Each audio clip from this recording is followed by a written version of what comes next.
ಇಲ್ಲ ಸ್ನಾನ ಮಾಡಿದ್ರೆ ತುಂಬ ಪುಣ್ಯ ಅಂತ ಹೇಳಿದ್ದಾರೆ, ಅದಕ್ಕೆ ನಾವು ಪ್ರಯಾಗಕ್ಕೆ ಬಂದಿದ್ದೀವಿ, ಗಂಗಾ ನದಿಯಲ್ಲಿ ಸ್ನಾನ ಮಾಡ್ತಿದ್ದೀವಿ ಎಂದು. ಅವರು ಉಳಿದವ್ರು ಏನು ಹೇಳಿದ್ರು ಗೊತ್ತಾ? ಅದಕ್ಕೋಸ್ಕರ ಗಂಗಾ ನದಿಯಲ್ಲಿ ಬಂದು ಸ್ನಾನ ಮಾಡ್ತಾ ಇದ್ದೀರಾ? ನೀವು ಚೌಲ್ಟ್ರಿಲೇ ಸ್ನಾನ ಮಾಡಿದರೆ ಚೆನ್ನಾಗಿತ್ತು, ಯಾಕಂದರೆ ಚೌಲ್ಟ್ರಿಲೂ ಗಂಗಾ ನದಿ ನೀರೇ ಬರೋದು, ನೀವು ಎಲ್ಲಿ ಇಳ್ಕೊಂಡಿದ್ದೀರೋ ಅಲ್ಲೇ ಸ್ನಾನ ಮಾಡ್ಬೋದಾಗಿತ್ತು ಅಂದರು. ನಮಗೊಂಥರ ಆಯಿತು, ಏನು ಹೀಗೆ ಹೇಳ್ತಾ ಇದ್ದಾರಲ್ಲ. ಅವ್ರು ಹೇಳಿದ್ರು, ನದಿ ಹತ್ತಿರ ಬಂದು ಗಂಗಾ ನದಿಯಲ್ಲಿ ಸ್ನಾನ ಮಾಡಬಾರ್ದು, ಗಂಗಾ ಯಮುನಾ ಎಲ್ಲಿ ಸಂಗಮ ಆಗುತ್ತೆ ಅಲ್ಲಿ ಸ್ನಾನ ಮಾಡಬೇಕು. ನಾವು ಹೇಳೋದು ನಮಗೆ ಗೊತ್ತು, ಆ ದೋಣಿಯವನು ದುಡ್ಡು ಕೇಳ್ತಾನೆ, ಅದು 10 ರೂಪಾಯಿ 20 ರೂಪಾಯಿ ಕೇಳ್ತಾರೆ, ಅದು ದೋಣಿಯವನು ದುಡ್ಡು ಕೇಳ್ತಾನೆ, ನಮ್ಮ ಹತ್ರ ದುಡ್ಡಿಲ್ಲ, ಅದಕ್ಕೋಸ್ಕರ ಏನಂತ ಹೇಳಿದ್ರೆ ನಾವಿಲ್ಲೇ ಸ್ನಾನ ಮಾಡ್ತಾ ಇರೋದು ಅಂತ ಹೇಳಿದ್ರು. ಅದಕ್ಕೆ ಅವ್ರು ಹೇಳಿದ್ರು ಏನಂದರೆ, ಅಲ್ಲ ಏನೋ ಒಂಚೂರು ದೋಣಿಲೋಗಿ ಸ್ನಾನ ಮಾಡಿದ್ರೆ ಅಷ್ಟು ದೊಡ್ಡ ಪುಣ್ಯ ಬರುತ್ತೆ ಎನ್ನುವಾಗ ಅದಕ್ಕೆ ಒಂದು ಸಣ್ಣ ದುಡ್ಡು ಖರ್ಚು ಮಾಡಲಿಕ್ಕೆ ಒದ್ದಾಡ್ತೀರಲ್ಲ, ಫಸ್ಟ್ ಹೋಗಿ ಚೌಟ್ರಿಯಿಂದ ದುಡ್ಡು ತೊಗೊಂಬನ್ನಿ, ನಾನು ನಿಮ್ಮನ್ನು ಕರ್ಕೊಂಡು ಹೋಗ್ತೀನಿ, ಒಟ್ಟಿಗೆ ಸ್ನಾನ ಮಾಡೋಣ ಅಂದರು. ಆಗ ನಾವು ಶಾಸ್ತ್ರ ಓದ್ತಾ ಇದ್ದು, ಪೂರ್ಣ ಶಾಸ್ತ್ರ ಓದಿರಲಿಲ್ಲ, ಅರ್ಧ ಓದಿದ್ದು, ಸರಿ ಆಯಿತು ಒಂದು. ಆಮೇಲೆ ಮತ್ತೆ ಸಂಗಮದಲ್ಲಿ ಸ್ನಾನ ಮಾಡೋದು. ಅಂದರೆ ಗಂಗಾ ನದಿಯಲ್ಲಿ ಸ್ನಾನ ಮಾಡಿದ್ರು ಅಷ್ಟು ಪುಣ್ಯ ಇಲ್ಲ, ಗಂಗಾ ಯಮುನ ಸಂಗಮದ ಜಾಗ ಉಂಟಲ್ಲ ಅಲ್ಲಿ ಹೋಗಿ ಸ್ನಾನ ಮಾಡಬೇಕು, ನದಿಯಲ್ಲಿ ಕೂತ್ಕೊಂಡು, ಅದು ವಿಶೇಷವಾದ ಫಲ ಕೊಡುತ್ತೆ. ಅದೆಲ್ಲ ಒಂದು ವಿಶೇಷವಾಗಿರ್ತಕ್ಕಂಥದ್ದು. ಈಗ ನಮ್ಮ ಮನೆಯಲ್ಲೇ ಲಾಡು ಮಾಡಿಸಿ ಏನಾದರೂ ಸಮಾರಂಭ ಮಾಡಿ ಲಾಡು ಮಾಡಿ ನೈವೇದ್ಯ ಮಾಡಿದಾಗ ಅದು ಪ್ರಶಸ್ತ. ಕೇಟ್ರಿಂಗ್ಗೆ ಕೊಟ್ಬಿಟ್ಟು ಲಾಡು ತರಿಸ್ಬಿಟ್ಟಿದ್ರೆ ಅದನ್ನೇ ವೈಕುಂಠ ಸಮಾರಾಧನೆ ಮಿಕ್ಕಿ ತಂದಿದ್ರೆ ಅಲ್ಲ, ಅದು ನಮ್ದಕ್ಕೆ ಅಂತಾನೆ ಗ್ಯಾರಂಟಿ ಇಲ್ಲ, ಉಳಿದದ್ದು ಉಪಯೋಗಿಸಿರ್ಬೋದು, ನಮ್ದಕ್ಕೆ ತಂದಿರ್ಬೋದು, ಅದನ್ನ ನೈವೇದ್ಯ ಅಂತ ಮಾಡ್ಲಿಕ್ಕೆ ಬರಲ್ಲ. ಹಾಗೆ ಸಂಗಮ ಅಂದರೆ ಫ್ರೆಶ್, ಗಂಗಾ ಅಂದರೆ ಪರವಾಗಿಲ್ಲ, ಆದರೆ ಸಂಗಮ ಇರುವಾಗ ಗಂಗಾದಲ್ಲಿ ಸ್ನಾನ ಮಾಡಬಾರ್ದು. ಹಾಗೆ ಅದು ಇರತಕ್ಕಂಥದ್ದಾಗಿದೆ. ಮಾಸಸ್ಯ ಸರಿತಾಂಪತಿ ಅಂತ ಹೇಳ್ತಾರೆ, 1 ತಿಂಗಳು ಉಪವಾಸ ಮಾಡಿದ ಪುಣ್ಯ ಬರುತ್ತಂತೆ. ಅದೇ ಗೋದಾವರಿ ನದಿಯಲ್ಲಿ ಸ್ನಾನ ಮಾಡಿಬಿಟ್ರೆ 6 ತಿಂಗಳು ಉಪವಾಸ ಮಾಡಿದರೆ ಎಷ್ಟು ಪುಣ್ಯವೋ ಅಷ್ಟು ಪುಣ್ಯ. ಅದಕ್ಕೆ ನಮ್ಮ ಸಂಕಲ್ಪದಲ್ಲಿ ನಾವೇನು ಮಾಡ್ತೇವೆ ಅಂದರೆ, ಮಾಡಿ ಸಂಕಲ್ಪ ಎಲ್ಲ ಮಾಡಬೇಕಾದ್ರೆ ಗೋದಾವರಿ ನದಿಯ ದಕ್ಷಿಣ ತೀರದಲ್ಲಿ, ಗೋದಾವರಿಯ ದಕ್ಷಿಣೇ ತೀರೇ ಅಂತ ಸಂಕಲ್ಪ ಮಾಡ್ತೀವಿ. ಯಾಕೆ ಅಂದರೆ ಮಹಾನದಿಯಿಂದ ಈ ದಕ್ಷಿಣಕ್ಕಿದೆಯೋ ಉತ್ತರಕ್ಕಿದೆಯೋ ಲೆಕ್ಕ ಹಾಕಿ ಹೇಳಬೇಕು ಸಂಕಲ್ಪದಲ್ಲಿ. ಆ ಥರ ಹೇಳ್ಕೊಂಡಾಗ ಪುಣ್ಯ ಜಾಸ್ತಿ ಬರುತ್ತೆ. ಅದೇನೋ ವಿಲ್ಲಾಸು ಅಪಾರ್ಟ್ಮೆಂಟ್ ಎಲ್ಲ ಹೇಳುವಾಗ ಹೇಳ್ತಾ ನೋಡಿ, 15 ಮಿನಿಟ್ಸ್ ಡ್ರೈವ್ ಫ್ರಮ್ ಏರ್ಪೋರ್ಟ್ ಅಂತೇನೋ ಹೇಳ್ತಾರಲ್ಲ, ಹಾಗೇ ಕೊಡಬೇಕು. ಫ್ರಮ್ ರೈಲ್ವೆ ಸ್ಟೇಷನ್ ಇಷ್ಟು ದೂರ, ಫ್ರಮ್ ಹಾರ್ಟ್ ಹಾಸ್ಪಿಟಲ್ 10 ಮಿನಿಟ್ಸ್ ಅಂತೆಲ್ಲ ಹೇಳಬೇಕು ಅವರು.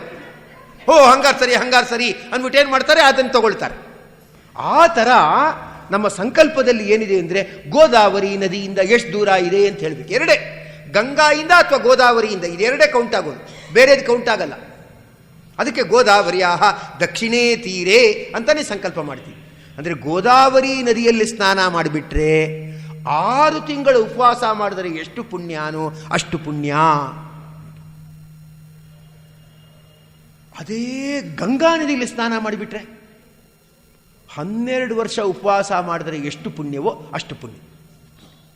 ಅಲ್ಲ 1 ವರ್ಷ, 12 ವರ್ಷ, 12 ವರ್ಷ ಸ್ನಾನ ಮಾಡಿದರೆ, ಉಪವಾಸ ಮಾಡಿದರೆ ಎಷ್ಟು ಪುಣ್ಯವೋ ಅಷ್ಟು ಪುಣ್ಯ ಅಂತ ಶಾಸ್ತ್ರದಲ್ಲಿ ಹೇಳ್ತಾರೆ. ಅದಕ್ಕೆ ಗಂಗಾ ನದಿಯಲ್ಲಿ ಸ್ನಾನ ತುಂಬ ಪ್ರಶಸ್ತ. ಅದು ಗೋದಾವರಿ ನದಿ ದಾಟಿ ಹೋದಾಗ ಗಂಗೆ ಅಂತಾನೆ ಸಂಕಲ್ಪ ಮಾಡಬೇಕು. ಗಂಗೆಯ ಉತ್ತರ ಭಾಗ, ಗಂಗೆಯ ದಕ್ಷಿಣ ಭಾಗ ಅಂತಾನೆ ತೀರ್ಮಾನ ಮಾಡಬೇಕು. ಇಳದೇ ಇದ್ರೆ ಗೋದಾವರಿ ಅಂಥೇಳಿ ಅಂತ ಹೇಳ್ತಾರೆ. ಅಂದರೆ ಅಷ್ಟು ವಿಶೇಷವಾಗಿರ್ತಕ್ಕಂಥ, ಅಂದರೆ ಸ್ನಾನಾದಿಗಳೇನಿದೆ ಅದು ವಿಶೇಷವಾಗಿರ್ತಕ್ಕಂಥ ಪುಣ್ಯ. ಫಾರಿನ್ಗಳಲ್ಲೆಲ್ಲ ದೊಡ್ಡ ದೊಡ್ಡ ಬಿಲ್ಡಿಂಗ್ಗಳು ಅದು ಇದು ಎಲ್ಲ ಕಟ್ತಾರೆ, ಅಲ್ಲಿ ಪ್ರತ್ಯೇಕವಾದ ಬಾತ್ರೂಮ್ ಅಂತ ವ್ಯವಸ್ಥೆ ಇಲ್ಲ. ಟಾಯ್ಲೆಟ್ ಅಂತ ಬಾತ್ರೂಮ್ ಇರುತ್ತೆ, ಟಾಯ್ಲೆಟ್ ಇರುತ್ತೆ, ಪ್ರತ್ಯೇಕವಾದ ಬಾತ್ರೂಮ್ ಅಂತ ವ್ಯವಸ್ಥೆ ಇಲ್ಲ. ನಮ್ಮ ಇಂಡಿಯನ್ ಕಲ್ಚರಲ್ಲಿ ಬಾತ್ರೂಮ್ ಅಂತ ಪ್ರತ್ಯೇಕ. ಯಾಕೆ ಅಂದರೆ ಅವನಲ್ಲಿ ಸ್ನಾನ ಮಾಡ್ಕೊಂಡು ದೇವ್ರ ಮನೆಗೆ ಹೋಗಬೇಕು, ದೇವ್ರ ಸ್ತೋತ್ರ ಹೇಳಬೇಕು, ದೇವ್ರಿಗೆ ದೀಪ ಹಚ್ಚಬೇಕು. ಫಾರಿನಲ್ಲಿ ಈ ಕಲ್ಚರ್ ಇಲ್ಲ. ಬೇಕಾದ್ರೆ ಕ್ಲೀನಾಗಿ ಸ್ನಾನ ಮಾಡ್ಕೊಂಡು ಅಡುಗೆ ಮನೆಗೆ ಹೋಗ್ಬೋದು ಅವರು. ಅದು ನಮ್ದ್ರಲ್ಲಿ ಆ ಥರ ಅಲ್ಲ. ಸ್ನಾನ ಮಾಡೋದು ಅಂದರೆ ದೇವ್ರ ಹತ್ರ ಹೋಗೋದು ಅಂತ. ಅಂದರೆ ಶಾರೀರಿಕ ಶುದ್ಧಿ, ಮಾನಸಿಕ ಶುದ್ಧಿ, ಆಮೇಲೆ ಧ್ಯಾನ. ಇದು ಉಳಿದ ಕಡೆ ಇಲ್ಲ ನೋಡಿ. ಅದಕ್ಕೆ ಹೇಳೋದು ಏನು ಅಂತ ಹೇಳಿದ್ರೆ, ಆ ವಿಶೇಷವಾಗಿ ಆ ಸ್ನಾನಕ್ಕೆ ಅಂತ ಪ್ರತ್ಯೇಕವಾದ್ದಿದೆ. ಉಳಿದ ಕಡೆಗಳಲ್ಲಿ ರೋಮ್ ಮೊದಲಾದವುಗಳಲ್ಲಿ ಅಲ್ಲೆಲ್ಲ ಸಿವಿಲೈಸೇಷನ್ಗಳಲ್ಲಿ ಎಲ್ಲ ಕಂಡುಹಿಡಿದಿದ್ದಾರೆ. ಅಲ್ಲಿ ಮನೆಗಳೇಗಿತ್ತು, ಹಾಗಿತ್ತು, ಹೀಗಿತ್ತು ಅಂತ ಎಲ್ಲ ಕಂಡುಹಿಡಿದಿದ್ದಾರೆ. ಅಲ್ಲಿ ಕಂಡುಹಿಡಿದ್ಬಿಟ್ಟು ಬರೀತಾರೆ, ಹರೆಪ್ಪ ಮಹೇಂಜೋದಾರ ಮೊದಲಾದ ನಾಗರಿಕತೆಗಳಲ್ಲಿ ಪ್ರತಿಯೊಂದು ಕಡೆಯೂ ಪ್ರತ್ಯೇಕವಾದ ಬಾತ್ರೂಮ್ ಅಂತ ಇರ್ತಾ ಇತ್ತು. ಇದು ವೈದಿಕ ಸಂಸ್ಕೃತಿ. ಉಳಿದ ಕಡೆ ಇದಿಲ್ಲ. ರೋಮ್ ಮೊದಲಾದವುಗಳೆಲ್ಲ ನಾಗರಿಕತೆ ಇದೆ, ಪ್ರತ್ಯೇಕವಾದ ಸ್ನಾನ ಅಂತ ಪ್ರಿಫರೆನ್ಸ್ ಇಲ್ಲ. ಅದು ನಾಯಿಗೂ ಮೈ ತೊಳಿತಾರಲ್ಲ ಆ ಥರ ಮೈ ತೊಳೆಯೋಕ್ಕೂ ಒಂದು ಜಾಗ ಅಂತ ಅಷ್ಟೇ ಅವರಿಗೆ. ನಮ್ಮಲ್ಲಿ ಆ ಥರ ಅಲ್ಲ. ಅದರಲ್ಲೂ ಕೂಡ ವಿಶೇಷವಾಗಿ ಏನಾದರೂ ಸಂಗಮ ಸಂಗಮ ಅಂತ ಅಲ್ಲಿ ಸ್ನಾನವನ್ನು ಮಾಡಿಬಿಟ್ರೆ ವಿಶೇಷವಾಗಿರ್ತಕ್ಕಂಥ ಪುಣ್ಯ ಅಂತ ಹೇಳ್ತಕ್ಕಂಥವರಾಗುತ್ತಾರೆ. ಅದು ಏನಾಗುತ್ತಾ ಇರತಕ್ಕಂಥದ್ದಾಗಿದೆ ಅಂದರೆ ಸರಸ್ವತಿ ಮತ್ತು ಹಿರಣ್ಯ ಎರಡು ನದಿ, ಆ ಎರಡು ನದಿಗಳು ಸೇರ್ತಕ್ಕಂಥ ಜಾಗ ಏನಿದೆ ಅದನ್ನು ಪ್ರಭಾಸ ಅಂತ ಕರೀತಾ ಇದ್ದಾರೆ. ಪ್ರಭಾ ಅಂದರೆ ಬೆಳಗು. ಸರಸ್ವತಿ ನದಿ ಮತ್ತು ಹಿರಣ್ಯ ನದಿ ಎರಡೂ ಸೇರುವ ಜಾಗ ಆದ್ದರಿಂದ ಅದನ್ನು ಪ್ರಭಾಸ ಅಂದರೆ ತುಂಬ ಬೆಳಗುವ ಜಾಗ ಅಂತ ಕರೀತಾ ಇದ್ದಾರಂತೆ.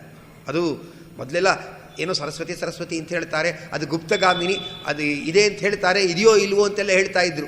ಈಗ ಸ್ಯಾಟಲೈಟ್ ಪಿಕ್ಚರ್ಸ್ ಎಲ್ಲ ನೋಡುವಾಗ ಅವ್ರು ಹೇಳ್ತಾರೆ ಏನಂದರೆ ಸರಸ್ವತಿ ನದಿಯಲ್ಲಿ ಎಷ್ಟು ನೀರು ಹರಿತಾ ಇದೆ ಅಂದರೆ ಇನ್ನು ಭಾರತ ದೇಶಕ್ಕೆ, ಇಡೀ ಭಾರತ ದೇಶಕ್ಕೆ 10,000 ವರ್ಷದ ತನಕ ನೀರಿನ ಕೊರತೆ ಇಲ್ವಂತೆ. ಅದನ್ನು ಎಳೆಯೋದು ಗೊತ್ತಿರಬೇಕಷ್ಟೆ. ಅದನ್ನು ಮೇಲ್ಗಡೆ ತರಿಸಿ ಉಪಯೋಗ ಮಾಡೋದು ಗೊತ್ತಾಗ್ಬಿಟ್ರೆ 10,000 ತನಕ ಏನಿದೆ ಆ ಯೋಚನೆ ಇಲ್ಲ ಅಂತ ಹೇಳ್ತಾ ಇದ್ದಾರೆ. ಅಷ್ಟು ಅಪಾರವಾದ ನದಿ ಸರಸ್ವತಿ ನದಿಯಲ್ಲಿ ಇದೆಯಂತೆ ನೀರು. ಅದು ಭೂಕಂಪ ಆಗಿಬಿಟ್ಟು ಆ ನದಿ ಒಳಗಡೆ ಹೊಟ್ಟೋಗಿದೆಯಂತೆ. ಎಷ್ಟೋ ಸತಿ ಮನೆ ಶಿಫ್ಟ್ ಮಾಡುವಾಗ ಪಾಸ್ಬುಕ್ಗಳು ಅದು ಇದು ಎಲ್ಲ ಹೊಟ್ಟೋಗ್ಬಿಟ್ಟಿರುತ್ತೆ. ಅದು 1 ವರ್ಷ ಆದಮೇಲೆ ಸಿಗುತ್ತೆ. ಯಾವುದೋ ಡಾಕ್ಯುಮೆಂಟ್ಗಳು 1 ವರ್ಷ ಆದಮೇಲೆ 2 ವರ್ಷ ಆದಮೇಲೆ ಸಿಗುತ್ತೆ. ಅದು ಮನೆ ಸಾಗಿಸುವಾಗ ಸಾಗಿಸಿದ್ದು ಅದು ಎಲ್ಲೋ ಇತೋ ಏನೋ ಒಂದು ಕೈಗೆ ಸಿಗ್ತಾ ಇಲ್ಲ ಅಂತ ಹೇಳ್ತಾ ಇರ್ತಾರೆ.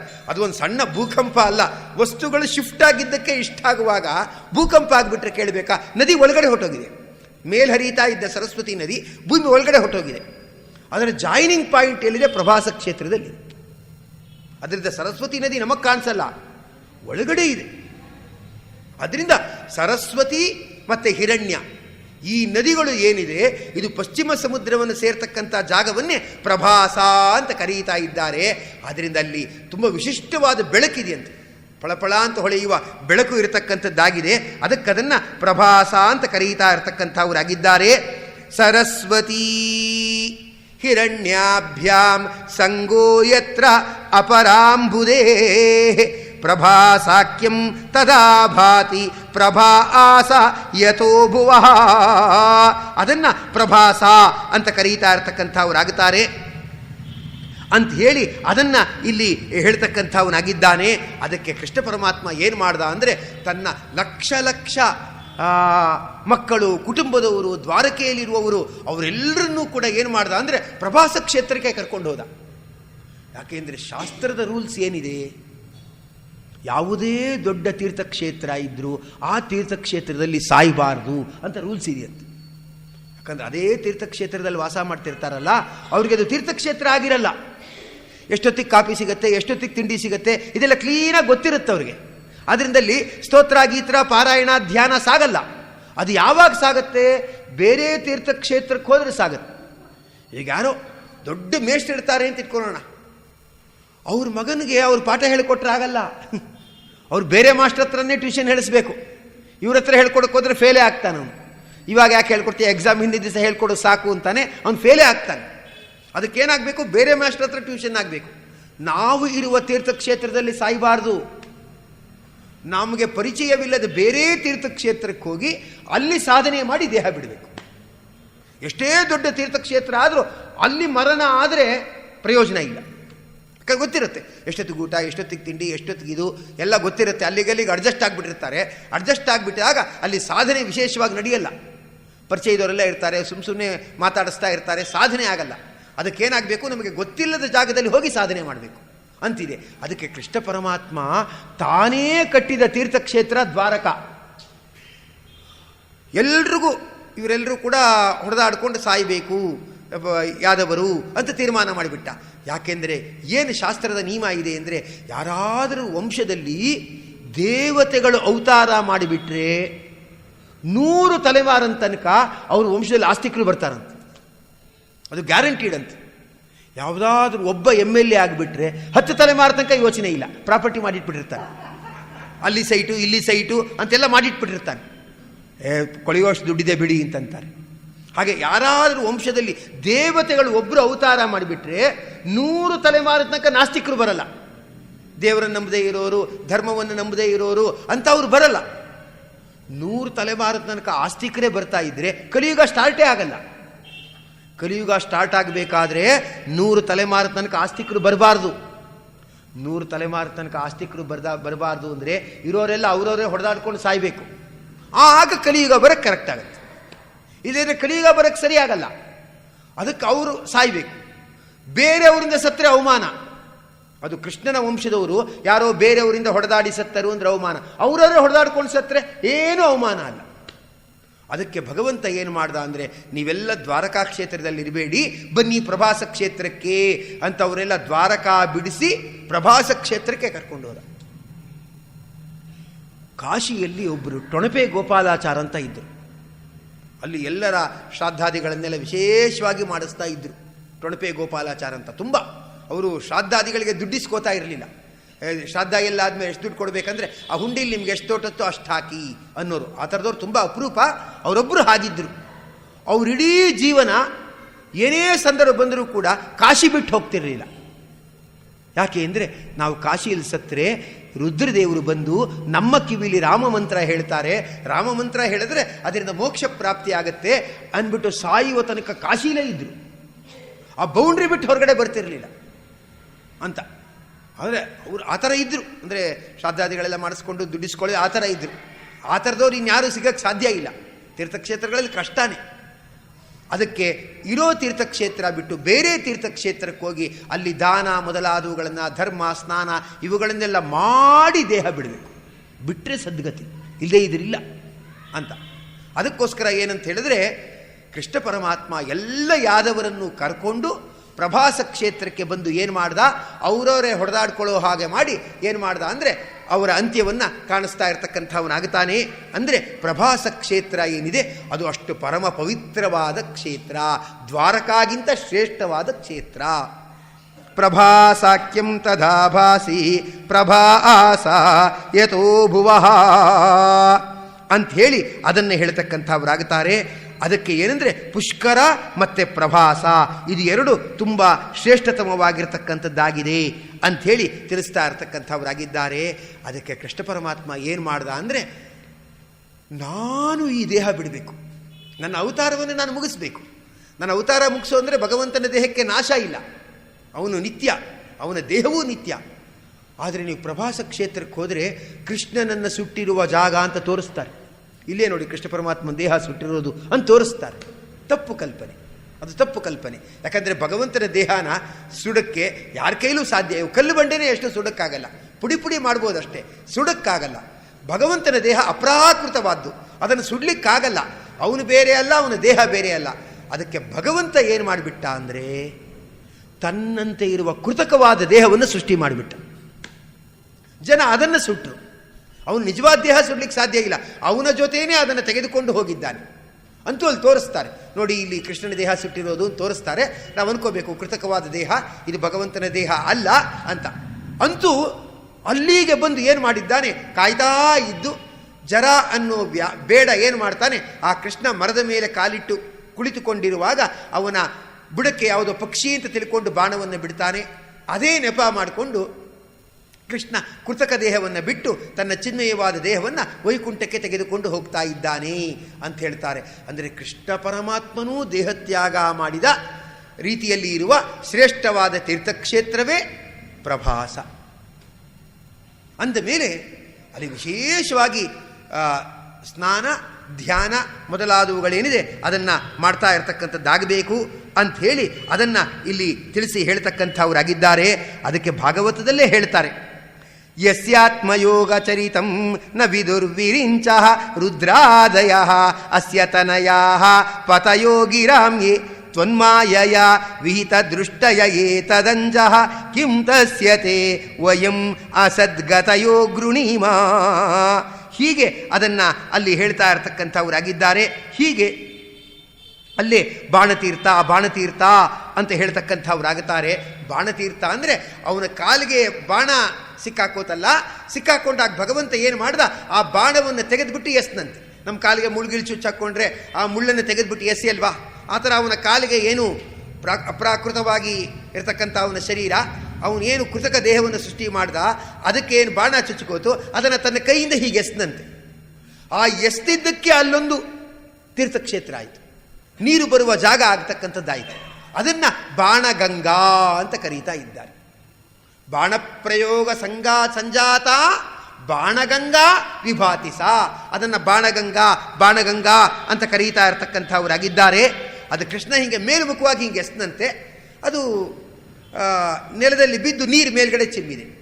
ವಾದಿರಾಜರು ಹೇಳ್ತಾರೆ, ಯಾವತ್ತೂ ಅಷ್ಟೇ ಮಹಾತ್ಮರು ಈ ಭೂಮಿ ಬಿಟ್ಟು ಹೋಗ್ತೀನಿ ಅಂತಂದರೂ ಕೂಡ, ಅವ್ರು ಬಿಟ್ಟು ಹೋದರೂ ಕೂಡ ಅವ್ರ ಕೀರ್ತಿ ಮೇಲಿರುತ್ತೆ. ಸ್ವರ್ಗಲೋಕಕ್ಕೂ ಮುಟ್ಟುವ ಹಾಗೆ ಏನು ಮಾಡಿರ್ತಾರೆ, ಅವ್ರ ಕೀರ್ತಿ ಮಾಡಿರ್ತಾರೆ. ಅದನ್ನು ತೋರಿಸ್ತಾ ಇರೋದು ಬಾಣಗಂಗಾ ಎಂಬತಕ್ಕಂಥ ಜಾಗ ಅಂತ ಹೇಳ್ತಕ್ಕಂಥವ್ರಾಗುತ್ತಾರೆ. ಅಲ್ಲೂ ಕೂಡ ವಿಶೇಷವಾಗಿ ಧ್ಯಾನಾದಿಗಳೇನಿದೆ ಆ ಧ್ಯಾನಾದಿಗಳನ್ನು ಮಾಡಬೇಕು ಅಂತ ತಿಳಿಸ್ತಾರೆ. ಎಷ್ಟೋ ಸ್ಥಳಗಳಲ್ಲಿ ನದಿ ಇಲ್ಲದೇ ಇರ್ಬೋದು, ನೀರು ಕಾಣಿಸ್ದೇ ಇರ್ಬೋದು. ಪಾಪ ಯಾರೋ ತುಂಬ ಮಡಿ ಮಾಡೋರು ಅಂತ ಹೇಳಿಬಿಟ್ಟು ಏನು ಮಾಡಿದ್ದಾರೆ ಅಂದರೆ, ಬೋರ್ವೆಲ್ಲಿರೋ ಮನೆಯೇ ಬೇಕು ಅಂಥೇಳಿ ಕಷ್ಟಪಟ್ಟು ಲಕ್ಷಾಂತರ ರೂಪಾಯಿ ಸುರಿದು ಆ ಮನೆ ತಗೊಂಡಿದ್ದಾರೆ. 1 ವರ್ಷ ಆದಮೇಲೆ ಬೋರ್ ಹೊಟ್ಟೋಗ್ಬಿಟ್ಟಿದೆ, ನೀರು ಹಿಂಗೋಗ್ಬಿಟ್ಟಿದೆ. ಇಷ್ಟು ಜಾಗೃತಿ ಇರೋ ಈ ಸ್ಥಳದಲ್ಲೇ ಹೀಗಾಗತ್ತೆ ಅಂದಮೇಲೆ ಉಳಿದ ಕಡೆ ನೀರಿರುತ್ತೆ, ನೀರಿರಲ್ಲ. ಆದರೆ ನೀರಿರಲ್ಲ ಅಂತ ಮುಖ್ಯ ಅಲ್ಲ, ಏನಂದರೆ ಅಲ್ಲಿ ನೀರಿತ್ತು, ಈಗ ಇಲ್ಲ ಅಷ್ಟೆ ಅಂಥೇಳಿ ಅದನ್ನು ಹೇಳ್ತಾರೆ. ಅದನ್ನ ಅಲ್ಲಿ ಕೂತು ಧ್ಯಾನ ಮಾಡಿಬಿಟ್ರೆ ಆ ಫಲ ಬರುತ್ತೆ. ಅಲ್ಲಿ ಕೂತು ಧ್ಯಾನ ಮಾಡಿಬಿಟ್ರೆ ಸಾಕು. ಇಲ್ಲಿ ಬಾಣಗಂಗಾ ಅನ್ನೋ ನದಿ ಇತ್ತು ಅಂತ ಕೂತು ಧ್ಯಾನ ಮಾಡಿಬಿಟ್ರೆ ಅದೇನಾಗುತ್ತೆ, ಆ ವಿಶಿಷ್ಟವಾಗಿ ಆ ಫಲವನ್ನು ಕೊಡ್ತಕ್ಕಂಥದ್ದಾಗತ್ತೆ. ಯಾವುದೋ ಧರ್ಮಾಪುರಂಗೆ ಹೋಗಿದ್ದೆ. ಅಲ್ಲಿ ರಾಯರ ಮಠದಲ್ಲಿ ವಿಶೇಷವಾಗಿ ರಾಯರ ಒಂದು ಸಮಾರಂಭ ಎಲ್ಲ ನಡೀತಾ ಇತ್ತು. ಅವ್ರು ಹೇಳಿದ್ರು, ಮೊದಲು 24 ಗಂಟೆ ನೀರು ಬರ್ತಾ ಇತ್ತು ಆಚಾರ್ಯ. ಈ ಫ್ಲೈಓವರ್ ಅಂತೇನೋ ಕಟ್ಟಿಬಿಟ್ಟು ಆ ಇದ್ಬದ್ದ ಸೋರ್ಸನ್ನೆಲ್ಲ ಮುಚ್ಚಿಬಿಟ್ಟಿದ್ದಾರೆ. ಈಗ ತುಂಬ ಸ್ನಾನಕ್ಕೆ ಕಷ್ಟ ಆಗೋ ರೀತಿ ಆಗಿಬಿಟ್ಟಿದೆ ನೋಡಿ, ಪರ್ಮನೆಂಟಾಗಿ ನಮಗೆ ಈ ಥರ ಆಗೋಯ್ತು ಅಂತ ಹೇಳಿದ್ರು. ಅಂದರೆ ಆ ಸೋರ್ಸ್ ಎಲ್ಲೋ ಇರುತ್ತೆ, ಅದನ್ನು ಮುಚ್ಚಿಬಿಡ್ತಾರೆ. ನೀರು ಹರ್ಕೊಂಡು ಬರೋದೊಂದು ಜಾಗ ಅಂತ ಇರುತ್ತೆ, ಅದನ್ನು ಮುಚ್ಚಿಬಿಡ್ತಾರೆ. ಸ್ವಾಮಿ ಪುಷ್ಕರಣಿ ಇದೆ, ಸದಾ ನೀರು ಹರ್ಕೊಂಡು ಬರುವ ಶ್ರೇಷ್ಠವಾದ ಜಾಗ. ಅದನ್ನು ಮಾಡ್ರನ್ ಮಾಡ್ತೀನಿ ಅಂತ ಹೇಳ್ಬಿಟ್ಟು ಏನು ಮಾಡಿಬಿಟ್ಟಿದ್ದಾರೆ ಅಂದರೆ, ಆ ಏನು ನೀರು ಹರಿಯುವ ಜರಿ ಅಂತ ಜಾಗ ಇರುತ್ತೆ ಅದನ್ನು ಸಿಮೆಂಟಿಂದ ಮುಚ್ಚಿಬಿಟ್ಟಿದ್ದಾರೆ. ಮುಚ್ಚಿಬಿಟ್ಟಿದ್ರೆ ಏನಂತ ಆಯ್ತು ಅಂದರೆ, ಸ್ವಾಮಿ ಪುಷ್ಕರಣಿ ಅಂತಾಗಿಲ್ಲ, ಸ್ವಾಮಿ ಪುಷ್ಕರಣಿ ತೊಟ್ಟಿ ಅಂತ ಆಗಿಬಿಟ್ಟಿದೆ. ಅದು ಸ್ವಾಮಿ ಪುಷ್ಕರಣಿ ಆಗಬೇಕು, ಸ್ವಾಮಿ ಪುಷ್ಕರಣಿ ತೊಟ್ಟಿ ಆಗಬಾರ್ದು. ಅದು ಎಲ್ಲಿ ನೀರು, ಆ ಬಾವಿಯಲ್ಲಿ ಒಂದು ಕಡೆ ನೀರು ಹರ್ಕೊಂಡು ಬರೋ ಜಾಗ ಇರುತ್ತೆ ನೋಡಿ, ಅದು ಮುಚ್ಚಬಾರ್ದು. ಅದು ಮುಚ್ಚಿಬಿಟ್ರೆ ಅದು ಬರೀ ತೊಟ್ಟಿ ಥರ ಆಗಿಬಿಡುತ್ತೆ. ಆ ಥರ ಆಗಿಬಿಟ್ಟಿದೆ ಅದು. ಅದರಿಂದ ಏನಾಗುತ್ತೆ, ಜನ ಎಲ್ಲ ಸ್ನಾನ ಮಾಡಿದರೆ ನೀರು ಕಲುಷಿತ ಆದಾಗತ್ತೆ. ಒಂದು ಸತಿ ಪಾಚಿ ಇರುತ್ತೆ, ಒಂದು ಸತಿ ಬಾಯಿಗೆ ನೀರು ಹಾಕ್ಕೊಳ್ಳೋಕ್ಕಾಗಲ್ಲ ಅಂತಾಗತ್ತೆ. ಯಾಕಂದರೆ ಅದು ಆ ನೀರಿನ ಒಂದು ಏನು ಸ್ರೋತ ಇದೆ ಅದನ್ನು ಯಾರೋ ಮುಚ್ಚಿಬಿಟ್ಟಿರ್ತಾರೆ, ಆ ಥರ ಆಗಿಬಿಟ್ಟಿರುತ್ತೆ. ಅದು ನೀರು ಕಾಣಿಸದೇ ಇರ್ಬೋದು, ಅದನ್ನು ನೀರು ಇದ್ದ ಜಾಗ. ಅದರಿಂದ ಅಲ್ಲಿ ಧ್ಯಾನ ಮೊದಲಾದವುಗಳನ್ನು ಮಾಡಿಬಿಟ್ರೆ ಶಾಸ್ತ್ರದಲ್ಲಿ ಏನು ಹೇಳಿದ್ದಾರೆ, ಆ ವಿಶಿಷ್ಟವಾಗಿರ್ತಕ್ಕಂಥ ಪುಣ್ಯಕ್ಕೆ ನಾವು ಭಾಗಿಯಾಗ್ತೀವಿ. ಬಾಣ ಪ್ರಯೋಗ ಸಂಜಾತ ಬಾಣಗಂಗಾ ವಿಭಾತಿಸ, ಅದನ್ನು ಬಾಣಗಂಗಾ ಅಂತ ಕರೀತಾರೆ. ಅದು ಯಾರಾದರೂ ಸ್ನಾನ ಮಾಡಿಬಿಟ್ರೆ ಅವರ ಪಾಪಗಳನ್ನೆಲ್ಲ ಪರಿಹಾರ ಮಾಡುತ್ತಂತೆ. ಕೃಷ್ಣ ಲೀಲೆಯಿಂದ ದೇಹ ಬಿಟ್ಟ, ಏನೋ ಆಸ್ಪತ್ರೆಗೆ ಅಡ್ಮಿಟ್ ಆಗಿಬಿಟ್ಟು 1000 ರೂಪಾಯಿ ನರ್ಸಿಂಗ್ ಹೋಮ್ ಬಿಲ್ ಮಾಡಿಬಿಟ್ಟು ಯಾರೋ ಅವ್ರು ಹೋದ್ರ ಅಂತ ಕೇಳಿದ್ರೆ ಎಲ್ಲಿ ಹೋಗ್ತಾರೆ, ಇನ್ನು ನಮ್ಮ ಮನೆ ಮಠ ಎಲ್ಲ ಮಾರಿಸ್ಬಿಟ್ಟು ನಮ್ಮನ್ನು ಬೀದಿ ಪಾಲು ಮಾಡಿಬಿಟ್ಟು ಹೋಗ್ತಾರೆ ಅಂತ ಯಾರು ಅನ್ನಬಾರ್ದು. ಸುಖವಾಗಿ ಪ್ರಾಣ ಹೋಗಬೇಕು. ಹಾಗಾದ್ರೆ ಸುಖವಾಗಿ ನಮ್ಮ ಪ್ರಾಣ ಹೋಗಬೇಕಾ, ಹಾಗಾದ್ರೆ ಬಾಣಗಂಗಾ ಅಂತಿದೆ ಪ್ರಭಾಸ ಕ್ಷೇತ್ರದಲ್ಲಿ, ಅಲ್ಲಿ ಹೋಗಿ 5 ನಿಮಿಷ ಧ್ಯಾನ ಮಾಡಿಕೊಂಡು ಬನ್ನಿ. ಅನಾಯಾಸೇನ ಮರಣಂ ವಿನಾ ದೈನ್ಯೇನ ಜೀವನಂ ದೇಹಿಮೇ ಕೃಪಯಾ ಕೃಷ್ಣ, ಇದು ಸಿಗತ್ತಂತೆ. ಅದಕ್ಕೆ ಆ ಜಾಗಕ್ಕೆ ಹೋಗಬೇಕು ಅದು ಹೇಳ್ತಾರೆ. ಆದ್ದರಿಂದ ಏನಂದರೆ ಅದು ಆ ರೀತಿ ಇರತಕ್ಕಂಥದ್ದಾಗಿದೆ ಅಂಥೇಳಿ ಅದನ್ನು ಇಲ್ಲಿ ತಿಳಿಸಿ ಹೇಳ್ತಕ್ಕಂಥವರಾಗಿದ್ದಾರೆ. ಹೀಗೆ ಅನೇಕ ಮಹಿಮೆಗಳನ್ನು ಅಲ್ಲಿ ತಿಳಿಸಿ ಹೇಳ್ತಕ್ಕಂಥವರಾಗ್ತಾರೆ. ಮತ್ತು ಅಯೋಧ್ಯ ಮೊದಲಾಗಿರ್ತಕ್ಕಂಥ ಕ್ಷೇತ್ರ ಅದನ್ನೆಲ್ಲ ನಾವು ನೋಡ್ತಾ ಇರತಕ್ಕಂಥವರಾಗಿದ್ದೇವೆ. ಅದೇ ರೀತಿಯಾಗಿ ಚಿತ್ರಕೂಟ, ಜೀವನದಲ್ಲಿ ಒಮ್ಮೆ ಚಿತ್ರಕೂಟ ಮೊದಲಾದ ಕ್ಷೇತ್ರಗಳನ್ನು ನೋಡಬೇಕು. ಯಾವುದೋ ಪ್ರಯೋಜನಕ್ಕೆ ಬರದೇ ಇದ್ದಿದ್ದು ಗೇಟ್ ವೇ ಆಫ್ ಇಂಡಿಯಾ ಅಂತ ನೋಡಿರ್ತಾನೆ, ಅದ್ಯಾವುದೋ ಉರುಳ್ಕೊಂಡು ಬೀಳ್ತಾ ಇರುತ್ತೆ ಕುತುಬ್ ಮಿನಾರ್ ಅಂತ, ಅದನ್ನೆಲ್ಲ ನೋಡ್ಕೊಂಡು ಫೋಟೋ ಹೊಡ್ಕೊಂಡು ಬರ್ತಾರೆ. ಸ್ಮಶಾನಕ್ಕೆ ಹೋಗಬಾರ್ದು ಅಂತಾರೆ. ತಾಜ್ ಮಹಲ್ ಹತ್ರ ನಿಂತ್ಕೊಂಡು ಫೋಟೋ ತೆಗೆಸ್ಕೊಂಡಿರ್ತಾರೆ. ಅವ್ರಿಗೆ ಏನೋ ಜನ ಎಲ್ಲ ಹೊಗಳ್ತಾರೆ, ಸಂಬಂಧಿಕರು ಹೊಗಳ್ತಾರೆ, ಇರಲಿ ಒಂದು ಫೋಟೋ ಅಂತಿರುತ್ತೆ. ಅಲ್ಲಿ ಹೋದರೆ ಪುಣ್ಯ ಬರುತ್ತಾ ಇಲ್ವಾ ಅಂತ ಗೊತ್ತಿಲ್ಲ. ಲೆಕ್ಕ ಹಾಕಿ ಯಾವುದೋ ಪ್ರಯೋಜನಕ್ಕೆ ಬಾರದೇ ಇರೋ ಇಂಜಿನಿಯರಿಂಗ್ ಕೋರ್ಸ್ ತೊಗೊಂಡ್ಬಿಟ್ರೆ, ಅಲ್ಲ ಅವ್ನು ಸುಮ್ಮನೆ 4 ವರ್ಷ ಓದ್ದ ಅಂತ ಆಯ್ತೇವೆ, ನಾ ಕೆಲಸ ಸಿಗಲ್ವಲ್ಲ. ಏನಾಯ್ತು ಅಂದರೆ 4 ವರ್ಷ ಕಾಲೇಜಲ್ಲಿ ಮಣ್ಣು ಓದ್ತೆ ಅಂತ ಹೇಳ್ಬೋದು ಅಷ್ಟೇ. ಮಣ್ಣು ಮುಕ್ಕು ಅಂತಾರೆ ಯಾರು. ಅದು ಒಳ್ಳೆ ಕೋರ್ಸ್ ಆಗಿ ಕೆಲಸ ಸಿಗೋ ಅಂಥದ್ದಾದರೆ ಓದ್ ಪ್ರಯೋಜನ, ಇಲ್ಲದೇ ಏನು ಪ್ರಯೋಜನ? ಯಾವುದೋ ತಾಜ್ ಮಹಲ್ ಹತ್ರ ನಿಂತ್ಕೊಂಡು ಫೋಟೋ ತೆಗೆಸ್ಕೊಂಡ್ರೆ ಸಂಬಂಧಿಕರು ಹೊಗಳದಾಗ ಆಯ್ತೇವೆ, ನಾ ಪುಣ್ಯ ಬಂತ? ನಮಗೇನಾದರೂ ನಮ್ಮ ಕಾಲದಲ್ಲಿ ನಾವು ಲೆಕ್ಕ ಹಾಕಬೇಕಾದ್ರೆ ನಮ್ಮ ಜೀವನದಲ್ಲಿ ನಮಗೆ ಪುಣ್ಯ ಬರುತ್ತಾ ಲೆಕ್ಕ ಹಾಕಬೇಕು. ಇಲ್ಲದೇ ಹೋಗಬಾರ್ದು. ಎಲ್ಲರೂ ಹೋಗ್ತಿದ್ರು, ಸುಮ್ಮನೆ ಫ್ರೀಯಾಗಿ ಕರ್ಕೊಂಡೋದ್ರು ಹೋದೆ ಅಂದರೆ ಪರವಾಗಿಲ್ಲ ಅಲ್ವಾ. ಯಾವುದೋ ನರ್ಸಿಂಗ್ ಹೋಮ್ಗೂ ಹೋಗ್ತಾ ಇರ್ತೀವಿ, ಅಲ್ಲೂ ಒಂದು ಫೋಟೋ ಇರಲಿ ಅಂತ ತೊಗೊಂಡಾಗಾದಾಗ ಆಗತ್ತಷ್ಟೇ. ನಾವು ಖರ್ಚು ಹಾಕ್ಕೊಂಡು ಹೋಗ್ಬೇಕಾದ್ರೆ ಪುಣ್ಯ ಬರುತ್ತಾ ಹೋಗಬೇಕು, ಪುಣ್ಯ ಬರಲ್ವಾ ಹೋಗಬಾರ್ದು. ಏನು ರಾಮಚಂದ್ರ ಪ್ರಭು ನೋಡಿ, ಏನಾದರೂ ಒಬ್ಬ ವ್ಯಕ್ತಿಗೆ ಒಂದು ಕೆಲಸ ಕಳೆದೋಯ್ತು, ಅಥವಾ ಸ್ವಂತ ಮನೆ ಮಾರ್ಕೊಂಡೆಲ್ಲೋ ಹೋದ, ಬಾಡಿಗೆ ಮನೆಯಲ್ಲಿದ್ದಾನೆ ಅಂದರೆ ಎಷ್ಟು ಅವಮಾನ. ಇದ್ದದ್ದು ದೊಡ್ಡದು ಕಳ್ಕೊಂಡ್ಬಿಟ್ಟ ಒಂಥರ ಆಗುತ್ತೆ, ಮುಜುಗರ. ಒಳ್ಳೆ ವಿಶಾಲವಾಗಿತ್ತಲ್ಲ, ಆ ಮನೆ ಮಾರ್ಬಿಟ್ಟು ಇಕ್ಕಟ್ಟಾಗಿರೋ ಈ ಮನೆ ತೊಗೊಂಡ್ರಲ್ಲ ಅನ್ನುವಾಗ ಒಂಥರ ಅನ್ಸುತ್ತೆ ಅವನಿಗೆ. ಹೌದು ಅಂತ ಅನ್ಸುತ್ತೆ. ರಾಮಚಂದ್ರ ಪ್ರಭು ಲೋಕದೃಷ್ಟಿಯಿಂದ ರಾಜ್ಯವನ್ನು ಕಳ್ಕೊಂಡ್ಬಿಟ್ಟು ಕಾಡಲ್ಲಿ ತಿರುಗಾಡಬೇಕು ವನವಾಸಕ್ಕೆ ಅಂತ ಹೋಗ್ತಾನೆ. ಸುಮಾರು ಅಯೋಧ್ಯೆಯಿಂದ 60 ಕಿಲೋಮೀಟರ್ ದೂರ ಹಾಗೇ ಹೋಗಿದ್ದಾನೆ ರಾಮಚಂದ್ರ ಪ್ರಭು. ಅಲ್ಲಿ ಚಿತ್ರಕೂಟ ಸಿಕ್ಕಿದೆ. ಅದೇನಾಯಿತು, ಭರದ್ವಾಜರ ಆಶ್ರಮಕ್ಕೆ ಹೋದ. ಭರದ್ವಾಜರು ಬಾಪ ರಾಮಚಂದ್ರ ಬಾಬಾ ಅಂತ ಕರೆದ್ಬಿಟ್ಟು ಹೇಳ್ತಾರೆ, ರಾಮಚಂದ್ರ ನಿಮಗೆ ರಾಜ್ಯ ತಪ್ಪೋಯಿತು ಅಂತ ಗೊತ್ತಾಯಿತು, ನನಗೆ ಅವರಿಂದೆಲ್ಲ ಸುದ್ದಿ ಗೊತ್ತಾಯಿತು, ನನಗೆ ತುಂಬ ಬೇಜಾರಾಯಿತು ರಾಮಚಂದ್ರ ಪ್ರಭು. ನೀ ಇಲ್ಲೇ ಇದ್ದುಬಿಡು, ನಿನಗೆ ರಾಜೋಪಚಾರ ಕೊಟ್ಟು ನಾನು ನೋಡ್ಕೊಳ್ತೇನೆ. ಯಾಕಂದರೆ ಋಷಿಗಳಿಗೆ ವಿಶಿಷ್ಟವಾದ ಶಕ್ತಿ ಇರುತ್ತೆ, ರಾಜೋಪಚಾರ ಕೊಟ್ಟು ಚೆನ್ನಾಗಿ ನೋಡ್ಕೊಳ್ತೇನೆ, ನೀ ಇಲ್ಲಿದ್ದುಬಿಡು. ನಾನು ನಿನಗೆ ಪೂರ ಜಾಗ ಮಾಡಿ ವಿಶಾಲ ಮಾಡಿಕೊಟ್ಬಿಡ್ತೇನೆ, ಇಲ್ಲಿದ್ದುಬಿಡು. ನಾನು ಇಲ್ಲೇ ಒಂದು ಕಡೆ ನಾನು ಮೆಟ್ಲತ್ರ ಅಲ್ಲೇ ಇರ್ತಕ್ಕಂಥವನಾಗ್ತೇನೆ, ನೀ ಇದ್ದುಬಿಡು ಅಂತ ಹೇಳಿದ್ರೆ ರಾಮಚಂದ್ರ ಪ್ರಭು ಏನು ಹೇಳ್ತಾನೆ ಗೊತ್ತಾ? ಋಷಿಗಳೇ, ನಿಮ್ಮ ಮನೆಯಲ್ಲಿ ನೀವು ಸ್ವತಂತ್ರವಾಗಿರಬೇಕು. ನಾನು ಬಂದುಬಿಟ್ರೆ ನನ್ನನ್ನು ನೋಡೋಕೆ 50-60 ಜನ ಬರ್ತಾರೆ, ಮತ್ತು ಅವ್ರನ್ನ ಮಾತಾಡ್ಕೊಂಡು ಬರ್ತಿರ್ತಾರೆ. ಮತ್ತು ಆಗೇನಾಗತ್ತಂದರೆ ನಿಮ್ಮನ್ನು ಯಾರು ಮಾತಾಡ್ಸೋದಿರಲ್ಲ, ನನ್ನನ್ನು ಮಾತಾಡ್ಸಿರ್ತಾರೆ. ಕಡೆಗೆ ನಿಮ್ಗೆ ಅನ್ಸುತ್ತೆ ಏನಂದರೆ, ಅಲ್ಲ ಏನೋ ರಾಮಂಗೆ ಜಾಗ ಕೊಟ್ಟೆ, ನನ್ನನ್ನೇ ಯಾರೂ ಕೇಳಲ್ಲ, ಬರೀ ಅವ್ರ ಕಡೆ ಅವರೇ ಬಂದು ಹೋಗಿ ಮಾಡ್ತಾ ಇರ್ತಕ್ಕಂಥವ್ರಾಗಿದ್ದಾರೆ, ನನ್ನ ಮನೇಲಿ ನಾನೇ ಆಟಕ್ಕುಂಟು ಲೆಕ್ಕಕ್ಕಿಲ್ಲ, ಈ ಭಾವನೆ ಬಂದುಬಿಡುತ್ತೆ. ನಿನಗೆ ಅವಮಾನ ಆಗಬಾರ್ದು ಋಷಿಗಳೇ. ಅದಕ್ಕೆ ನಾನೇನು ಕೇಳ್ತೀನಿ ಅಂದರೆ, ನಿಮ್ಮ ಆಶ್ರಮದಲ್ಲಿ ನೀವಿರಿ, ನೀವು ಕರೆದಿದ್ದೀರಾ, ನಾನು ಇರ್ತೇನೆ. ನಾನು ಎಲ್ಲಿ ಇಳ್ಕೊಂಡ್ರೆ ಒಳ್ಳೆಯದು ಅಂತ ತೋರಿಸಿ, ಆ ಜಾಗದಲ್ಲಿ ನಾನು ಇರ್ತೇನೆ, ನಿಮ್ಮ ಆಶ್ರಮದಲ್ಲ, ದೂರದಲ್ಲಿ ಎಲ್ಲಾದರೂ ತೋರಿಸಿ ಅಂದಾಗ ರಾಮಚಂದ್ರ ಪ್ರಭುವಿಗೆ ಅವ್ರ ಜಾಗ ತೋರಿಸ್ತಾರೆ. ಪಂಚವಟಿ ಮೊದಲಾದ ಜಾಗವನ್ನು ತೋರಿಸ್ತಾರೆ. ಚಿತ್ರಕೂಟ ಇರುತ್ತೆ, ಅಲ್ಲಿ ಇರ್ತಾನೆ ರಾಮಚಂದ್ರ ಪ್ರಭು. ಸೀತೆ ಜೊತೆ ಹೇಳ್ತಾನೆ, ಸೀತೆಯೇ, ನಮಗೆ ರಾಜ್ಯ ತಪ್ಪಿದ್ದೆ ಎಷ್ಟು ಒಳ್ಳೇದಾಯ್ತಲ್ವಾ. ರಾಜ್ಯದಲ್ಲೇ ಇದ್ದುಬಿಟ್ರೆ ಜನ ಏನೋ ಗೌರವ ಕೊಡ್ತಾ ಇದ್ರು, ಆ ಸಮಾರಂಭ ಈ ಸಮಾರಂಭ ಅಂತಿದ್ರು. ಸರಿ, ಕೌಸಲ್ಯ ಮನೆಗೆ ಹೋಗೋದು, ಸುಮಿತ್ರೆ ಮನೆಗೆ ಹೋಗೋದು, ಕೈಕೇಯಿ ಮನೆಗೆ ಹೋಗೋದು, ಆ ಸರ್ಕಲಲ್ಲೇ ತಿರುಗಾಡ್ತಾ ಇದ್ರು. ರಾಜ್ಯ ತಪ್ಪಿದ್ರಿಂದ ಏನಾಯಿತು, ಚಿತ್ರಕೂಟಕ್ಕೆ ಬರೋಕ್ಕಾಯಿತು. ಯಾವಾಗ ಸದ್ಯ ನಾ ಚಿತ್ರಕೂಟಕ್ಕೆ ಬಂದನೋ ಆಗ ಚಿತ್ರಕೂಟದ ದರ್ಶನ ಆಯಿತು. ಇಳಿದೇ ಇದ್ರೆ ಆಗ್ತಾ ಇತ್ತ? ರಾಮಚಂದ್ರ ಪ್ರಭು ಹೇಳ್ತಾನೆ, ಜೀವನದಲ್ಲಿ ಒಂದ್ಸತಿ ಚಿತ್ರಕೂಟ ಪರ್ವತದ ಶಿಖರ ನೋಡಬೇಕಂತ. ಯಾರಾದರೂ ಚಿತ್ರಕೂಟ ಪರ್ವತದ ತುದಿ ನೋಡಿಬಿಟ್ರೆ ಅವ್ರಿಗೆ ಜೀವನದಲ್ಲಿ ಕೆಟ್ಟ ಯೋಚನೆ ಬರಲ್ವಂತೆ. ನೋಡಿ, ಆ ಮೈಂಡ್ ಪ್ಯೂರ್ ಆಗುತ್ತಂತೆ. ಇನ್ನೊಬ್ರು ಆಸ್ತಿ ಹೊಡೆಯೋದು, ಅಥವಾ ಇನ್ಯಾರನೋ ತಮಾಷೆ ಮಾಡೋದು, ಇನ್ನೊಬ್ರು ಯಾರನೋ ಇಕ್ಕಟ್ಟಿಗೆ ಸಿಕ್ಸೋದು, ಈ ದುರ್ಬುದ್ಧಿ ಬರಲ್ವಂತೆ. ನೋಡಿ, ಅಲ್ಲ ಏನು ಬೇಕಾದ್ರೂ ತೊಳ್ಕೋಬೋದು, ಮನಸ್ಸು ತೊಳ್ಕೊಳಕ್ಕಾಗತ್ತಾ? ಮನಸ್ಸು ತೊಳ್ಕೊಳ್ಳೋ ಗ್ಯಾರಂಟಿನ ರಾಮಚಂದ್ರ ಕೊಟ್ಟಿದ್ದಾನೆ. ನೀವು ಚಿತ್ರಕೂಟ ಪರ್ವತದ ಶಿಖರ ನೋಡಿಬಿಟ್ರೆ ನಿಮಗೆ ಪಾಪ ಮಾಡುವ ಬುದ್ಧಿ ಬರಲ್ಲ. ಯಾರೋ ಒಬ್ರದ್ದು ಭಾಗವತ ಸಪ್ತಾಹ ಮಂಗಳ ಆಯಿತು, ಮನೆಯಲ್ಲಿ ಭಾಗವತ ಸಪ್ತಾಹ ಇಟ್ಕೊಂಡಿದ್ರು, ಮಂಗಳ ಆಯಿತು. ಮಂಗಳ ಆದಮೇಲೆ ನಾನು ಮಂತ್ರಾಕ್ಷತೆ ಕೊಟ್ಟೆ. ಮಂತ್ರಾಕ್ಷತೆ ಕೊಟ್ಟ ಮೇಲೆ ಪರವಾಗಿಲ್ಲ, ಒಂದು ವಾರ ಭಾಗವತ ಎಲ್ಲ ಕೇಳಿದ್ದೀರಾ, ನಿಮ್ಗೆ ಒಳ್ಳೇದಾಗತ್ತೆ ಎಂದೆ. ಅವರಂದ್ರೆ, ಇಲ್ಲ ಆಚಾರ್ಯ, ಸುಮ್ಮನೆ ಕೂತಿದ್ದೆ, ತಮ್ಮ ಹತ್ರ ಪ್ರವಚನ ಅಂತ ಕರೆಸಿದ್ನಲ್ಲ ಮನೆಯಲ್ಲಿ ಅಂತ ಕೂತಿದ್ದೆ, ನನ್ನ ಮನಸ್ಸು ಕೆಟ್ಟ ವಿಚಾರನೇ ಆಲೋಚನೆ ಮಾಡ್ತಾ ಇತ್ತು, ಸ್ಮಶಾನದ ಥರ ಇತ್ತು ನನ್ನ ಮನಸ್ಸು, ನಾ ಏನು ಕೇಳಿಲ್ಲ, ಏನೋ ಬೇರೆ ಬೇರೆ ವಿಚಾರನೇ ಮನಸ್ಸಲ್ಲಿ ಬಂದಿತ್ತು ಅಂದ್ಬಿಟ್ರು. ಅಂದರೆ ನಾವು ದೇವಸ್ಥಾನದಲ್ಲಿ ಕೂತಿದ್ರು ದೇವ್ರ ವಿಚಾರ ಗ್ಯಾರಂಟಿ ಇಲ್ಲ ಅಲ್ವಾ? ಯಾರು ಚಪ್ಪಲಿ ಎತ್ಕೊಂಡು ಹೊರಟೋಗ್ಬಿಡ್ತಾರೋ ಏನೋ, ಅಥವಾ ಇನ್ನೇನಾಗ್ಬಿಡುತ್ತೋ ಏನೋ, ಗಾಬರಿನೇ ಅಂದರೆ ಪುಣ್ಯ ಮಾಡ್ತೀವಿ ಅಂತ ಗ್ಯಾರಂಟಿ ಇಲ್ಲ. ಚಿತ್ರಕೂಟ ಪರ್ವತದ ಶಿಖರ ನೋಡಿಬಿಟ್ರೆ ಅವನು ಕೆಟ್ಟ ಯೋಚನೆ ಮಾಡಲ್ಲ ಅಂತ ಗ್ಯಾರಂಟಿ. ಅದು ಕೆಲವು ಸ್ಥಳಗಳು, ಕೆಲವು ಮುನಿಗಳು ಹಾಗಿದ್ದಾರೆ. ರಾಮಚಂದ್ರ ಪ್ರಭು ಸೀತೆಯನ್ನು ಕಳ್ಕೊಂಡ್ಬಿಟ್ಟ ಲೋಕದೃಷ್ಟಿಯಿಂದ.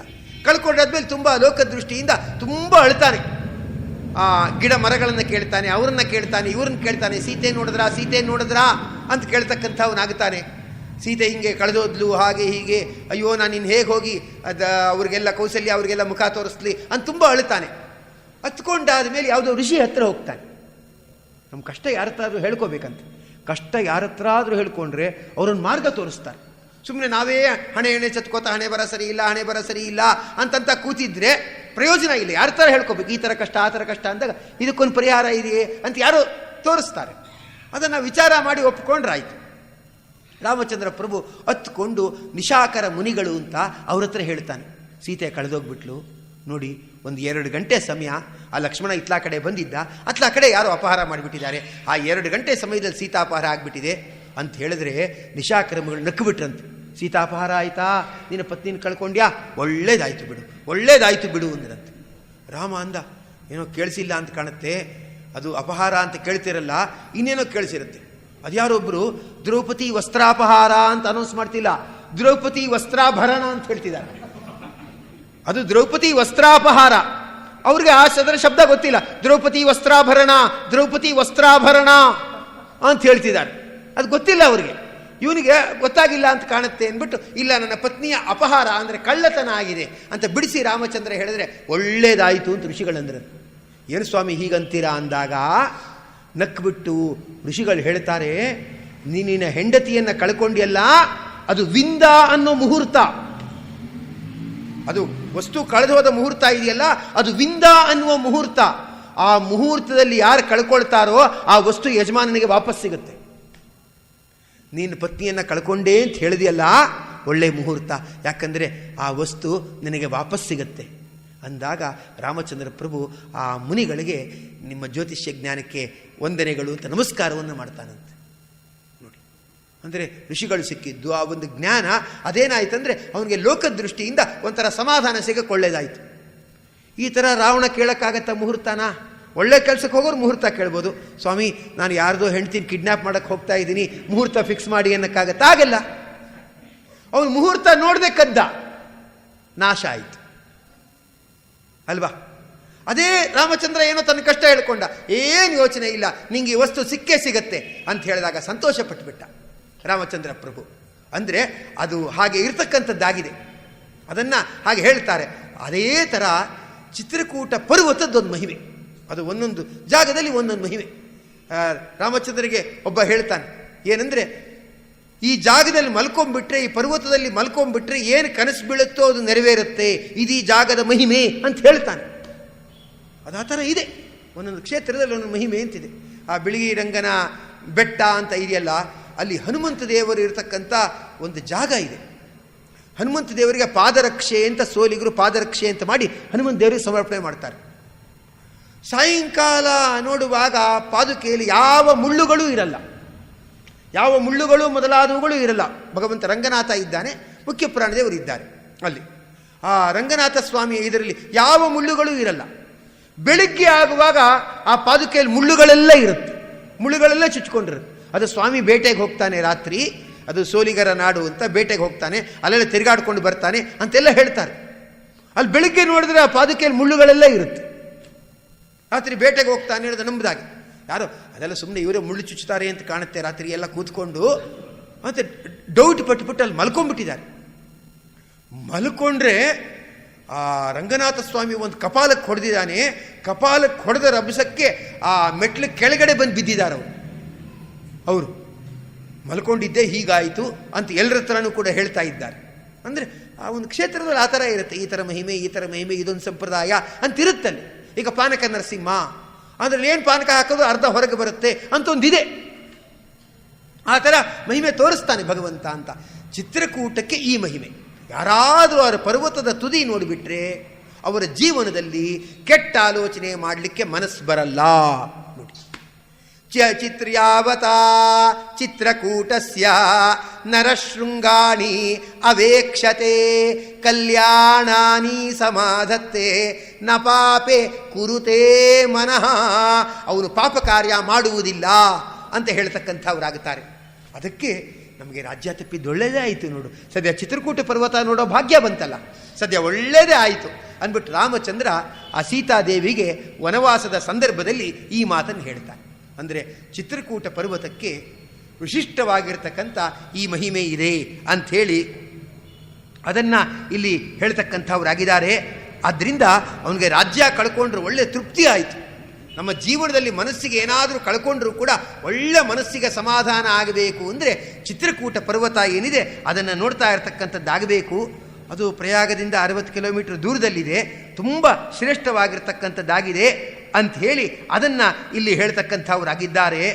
ಮತ್ತು ಎಷ್ಟೋ ಸಂದರ್ಭಗಳಲ್ಲಿ ನಾವು ಒಳ್ಳೆಯವರಿದ್ದರೂ ಕೂಡ ನಮ್ಮ ಮೇಲೆ ಏನೋ ಒಂದು ಅಪವಾದ ಬರುತ್ತೆ.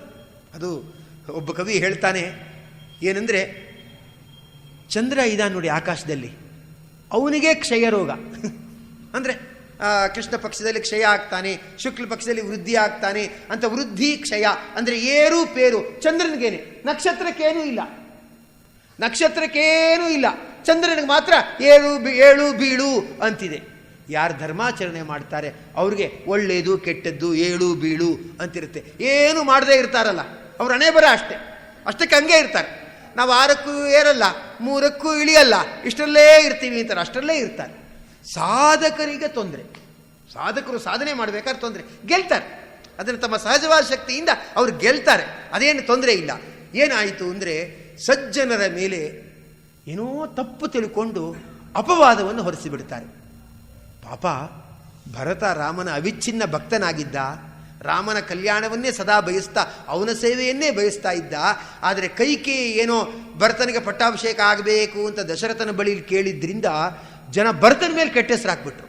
ಅವನೇ ಕಿತಾಪತಿ ಮಾಡಿರೋದ್ರಿ, ಊರಿಗೆ ಬರದೆ ಹಿಂದೆ ನಿಂತ್ಕೊಂಡೇ ಕಿತಾಪತಿ ಮಾಡಿದ್ದಾನೆ. ಅದರಿಂದ ಅವನೇ ಕೈಕೇಯಿ ಹೇಳಿಕೊಟ್ಟಿದ್ದಾನೆ, ರೀ ರಾಮನ್ನೆಲ್ಲ ಕಾಡುಗೊಡಿಸ್ಬಿಡು, ಆಗ ಕ್ಲೀನ್ ಆಗತ್ತೆ, ನಾನು ಸಿಂಹಾಸನ ಮೇಲೆ ಕೂತ್ಬಿಡ್ತೀನಿ ಅಂತ ಹೇಳಿದ್ದಾನೆ. ಅದಕ್ಕೆ ಅವಳು ತಾಯಿ ಕೈಕೇಯಿ ಹೀಗೆ ಮಾಡಿರೋದು ಅಂತ ಜನ ಅಪಪ್ರಚಾರ ಮಾಡಿಬಿಟ್ಟಿದ್ರು. ಏನು ಮಾಡೋಕ್ಕಾಗತ್ತೆ? ಈಗ ಎಲ್ರಿಗೂ ತಿದ್ದಿ ಹೀಗೆ ಅಂತ ಹೇಳೋಕ್ಕಾಗತ್ತಾ? ಆ ಥರ ಆಗ್ಬಿಟ್ಟಿತ್ತು. ಮತ್ತು ಅವರು ಇವರಲ್ಲ. ಆ ಚಿತ್ರಕೂಟದಲ್ಲಿ ಇರುವಾಗ ಏನಾಗಿದೆ ಅಂದರೆ ಲಕ್ಷ್ಮಣನೂ ಕೂಡ ಹೀಗೆ ತಿಳ್ಕೊಂಡ್ಬಿಟ್ಟಿದ್ದ, ಈ ಭರ್ತಾನೆ ಹೀಗೆ, ಅವನು ಸೈನ್ಯ ಎಲ್ಲ ಕರ್ಕೊಂಡು ಬಂದಿದ್ದಾನೆ ಅಂದರೆ ಸಾಯಿಸಕ್ಕೆ ಕರ್ಕೊಂಡ್ಬಂದಿದ್ದಾನೆ ನಮ್ಮನ್ನ ಅಂತ ತಪ್ಪು ತಿಳ್ಕೊಂಡ್ಬಿಟ್ಟಿದ್ದ. ಆಗ ರಾಮಚಂದ್ರ ಪ್ರಭು ಹೇಳ್ತಾನೆ, ಲಕ್ಷ್ಮಣ ಭರ್ತನ ಬಗ್ಗೆ ಈ ಮಾತಾಡಬೇಡ, ಅವನ ಆ ಥರ ಆಸೆ ಇರೋನಲ್ಲ, ನನಗೆ ಗೊತ್ತಿದೆ ರಾಜ್ಯ ಬೇಕು ಅಂತ ಈ ಥರ ಮಾಡ್ತಾನೆ ಅಂತ ನೀ ಅಂತ್ಯ. ಅವನಿಗೆ ರಾಜ್ಯದ ಮೇಲೆ ಆಸೆ ಇಲ್ಲ. ಅವನಿಗೇನೆಂದರೆ ರಾಜ್ಯನ ಬೇಕಾದ್ರೆ ನೀ ಭರ್ತಂಗೆ ಕೊಟ್ಬಿಡು ಅಂತ ಬೇಕಾದ್ರೆ ಹೇಳ್ತೀನಿ, ನಿನ್ನ ಎದುರುಗಡೆನೇ ಅವನು ಕೊಟ್ಬಿಡ್ತಾನೆ. ಅಂದಾಗ ಲಕ್ಷ್ಮಣ ಇಲ್ಲ ಸರಿ ಅಂತ ತಪ್ಪೊಪ್ಕೊಳ್ತಾನೆ. ಅಂದರೆ ಭರತನ ಮೇಲೆ ಬಂದಿದ್ದ ಅಪವಾದ ಚಿತ್ರಕೂಟದಲ್ಲಿ ಪರಿಹಾರ ಆಯಿತು. ಹಾಗೆ ಅದರಿಂದ ಅದು ತುಂಬ ಶ್ರೇಷ್ಠವಾಗಿರ್ತಕ್ಕಂಥ ಕ್ಷೇತ್ರ ಅಂಥೇಳಿ ಅದನ್ನು ಅಲ್ಲಿ ಹೇಳ್ತಕ್ಕಂಥವರಾಗಿದ್ದಾರೆ. ಆ ರಾಮನ ಪಾದುಕೆಯನ್ನು ಅವನು ಇಲ್ಲಿ ಪಡೀತಾ ಇರ್ತಕ್ಕಂಥವನಾದ. ಅಂದರೆ ರಾಮನ ಪಾದುಕೆಯನ್ನು ಇಟ್ಟುಕೊಂಡು ಆಮೇಲೆ ಅಯೋಧ್ಯೆಗೆ ಹೋದ. ಅದಕ್ಕೆ ಜನ ಆಮೇಲೆ ನಂಬಕಸ್ತ ಬಿಡಿ ಇವನು, ಹಾಗಾದ್ರೆ ಇವನಿಗೆ ರಾಮನ ಮೇಲೆ ದ್ವೇಷ ಇಲ್ಲ ಬಿಡಿ, ರಾಮನ ಮೇಲೆ ಅಸೂಯೆ ಇಲ್ಲ ಬಿಡಿ ಅಂತ ಗ್ಯಾರಂಟಿ ಆಯಿತು. ನಾವು ಚಿತ್ರಕೂಟ ಪರ್ವತಕ್ಕೆ ಹೋಗಿಬಿಟ್ರೆ ಏನಾದರೂ ಅಪವಾದ ಇದ್ದರೆ ಅಪವಾದ ಅನ್ನೋದು ಪರಿಹಾರ ಆಗ್ತದೆ. ಅದು ಆ ತೀರ್ಥಕ್ಷೇತ್ರಗಳಲ್ಲಿ ಅಂಥ ಒಂದು ಮಹಿಮೆ ಇರತಕ್ಕಂಥದ್ದಾಗಿದೆ ಅಂದ್ಬಿಟ್ಟು ಅದನ್ನು ಇಲ್ಲಿ ಹೇಳ್ತಕ್ಕಂಥವ್ರಾಗುತ್ತಾರೆ. ಅದಕ್ಕೆ ಆ ಚಿತ್ರಕೂಟ ಪರ್ವತಕ್ಕೆ ಪ್ರದಕ್ಷಿಣೆ ಬರಬೇಕು ಅಂತಾನೂ ಕೂಡ ಆ ಕೆಲವರು ಹೇಳ್ತಕ್ಕಂಥವ್ರಾಗಿದ್ದಾರೆ. ಹೀಗೆ ಅದನ್ನಲ್ಲಿ ತಿಳಿಸ್ತಾ ಇರತಕ್ಕಂಥವ್ರಾಗಿದ್ದಾರೆ. ಆದ್ದರಿಂದ ಹೀಗೆ ಅದನ್ನು ತಿಳಿಸಿ ಹೇಳ್ತಕ್ಕಂಥವ್ರಾಗುತ್ತಾರೆ, ಅದನ್ನು ತಿಳಿಸಿ ಹೇಳ್ತಾರೆ. ಮತ್ತು ಇನ್ನೊಂದು ಚಿತ್ರಕೂಟ ಪರ್ವತದಲ್ಲಿ ಒಂದು ಜಾಗ ತೋರಿಸ್ತಾರೆ. ಏನಂದರೆ ಯಾರೇ ಏನೇ ಅಡುಗೆ ಮಾಡಿದ್ರೂ ವ್ಯಾವಹಾರಿಕವಾದ ಬುದ್ಧಿನೇ ಇಟ್ಕೊಂಡಿರ್ತಾರೆ.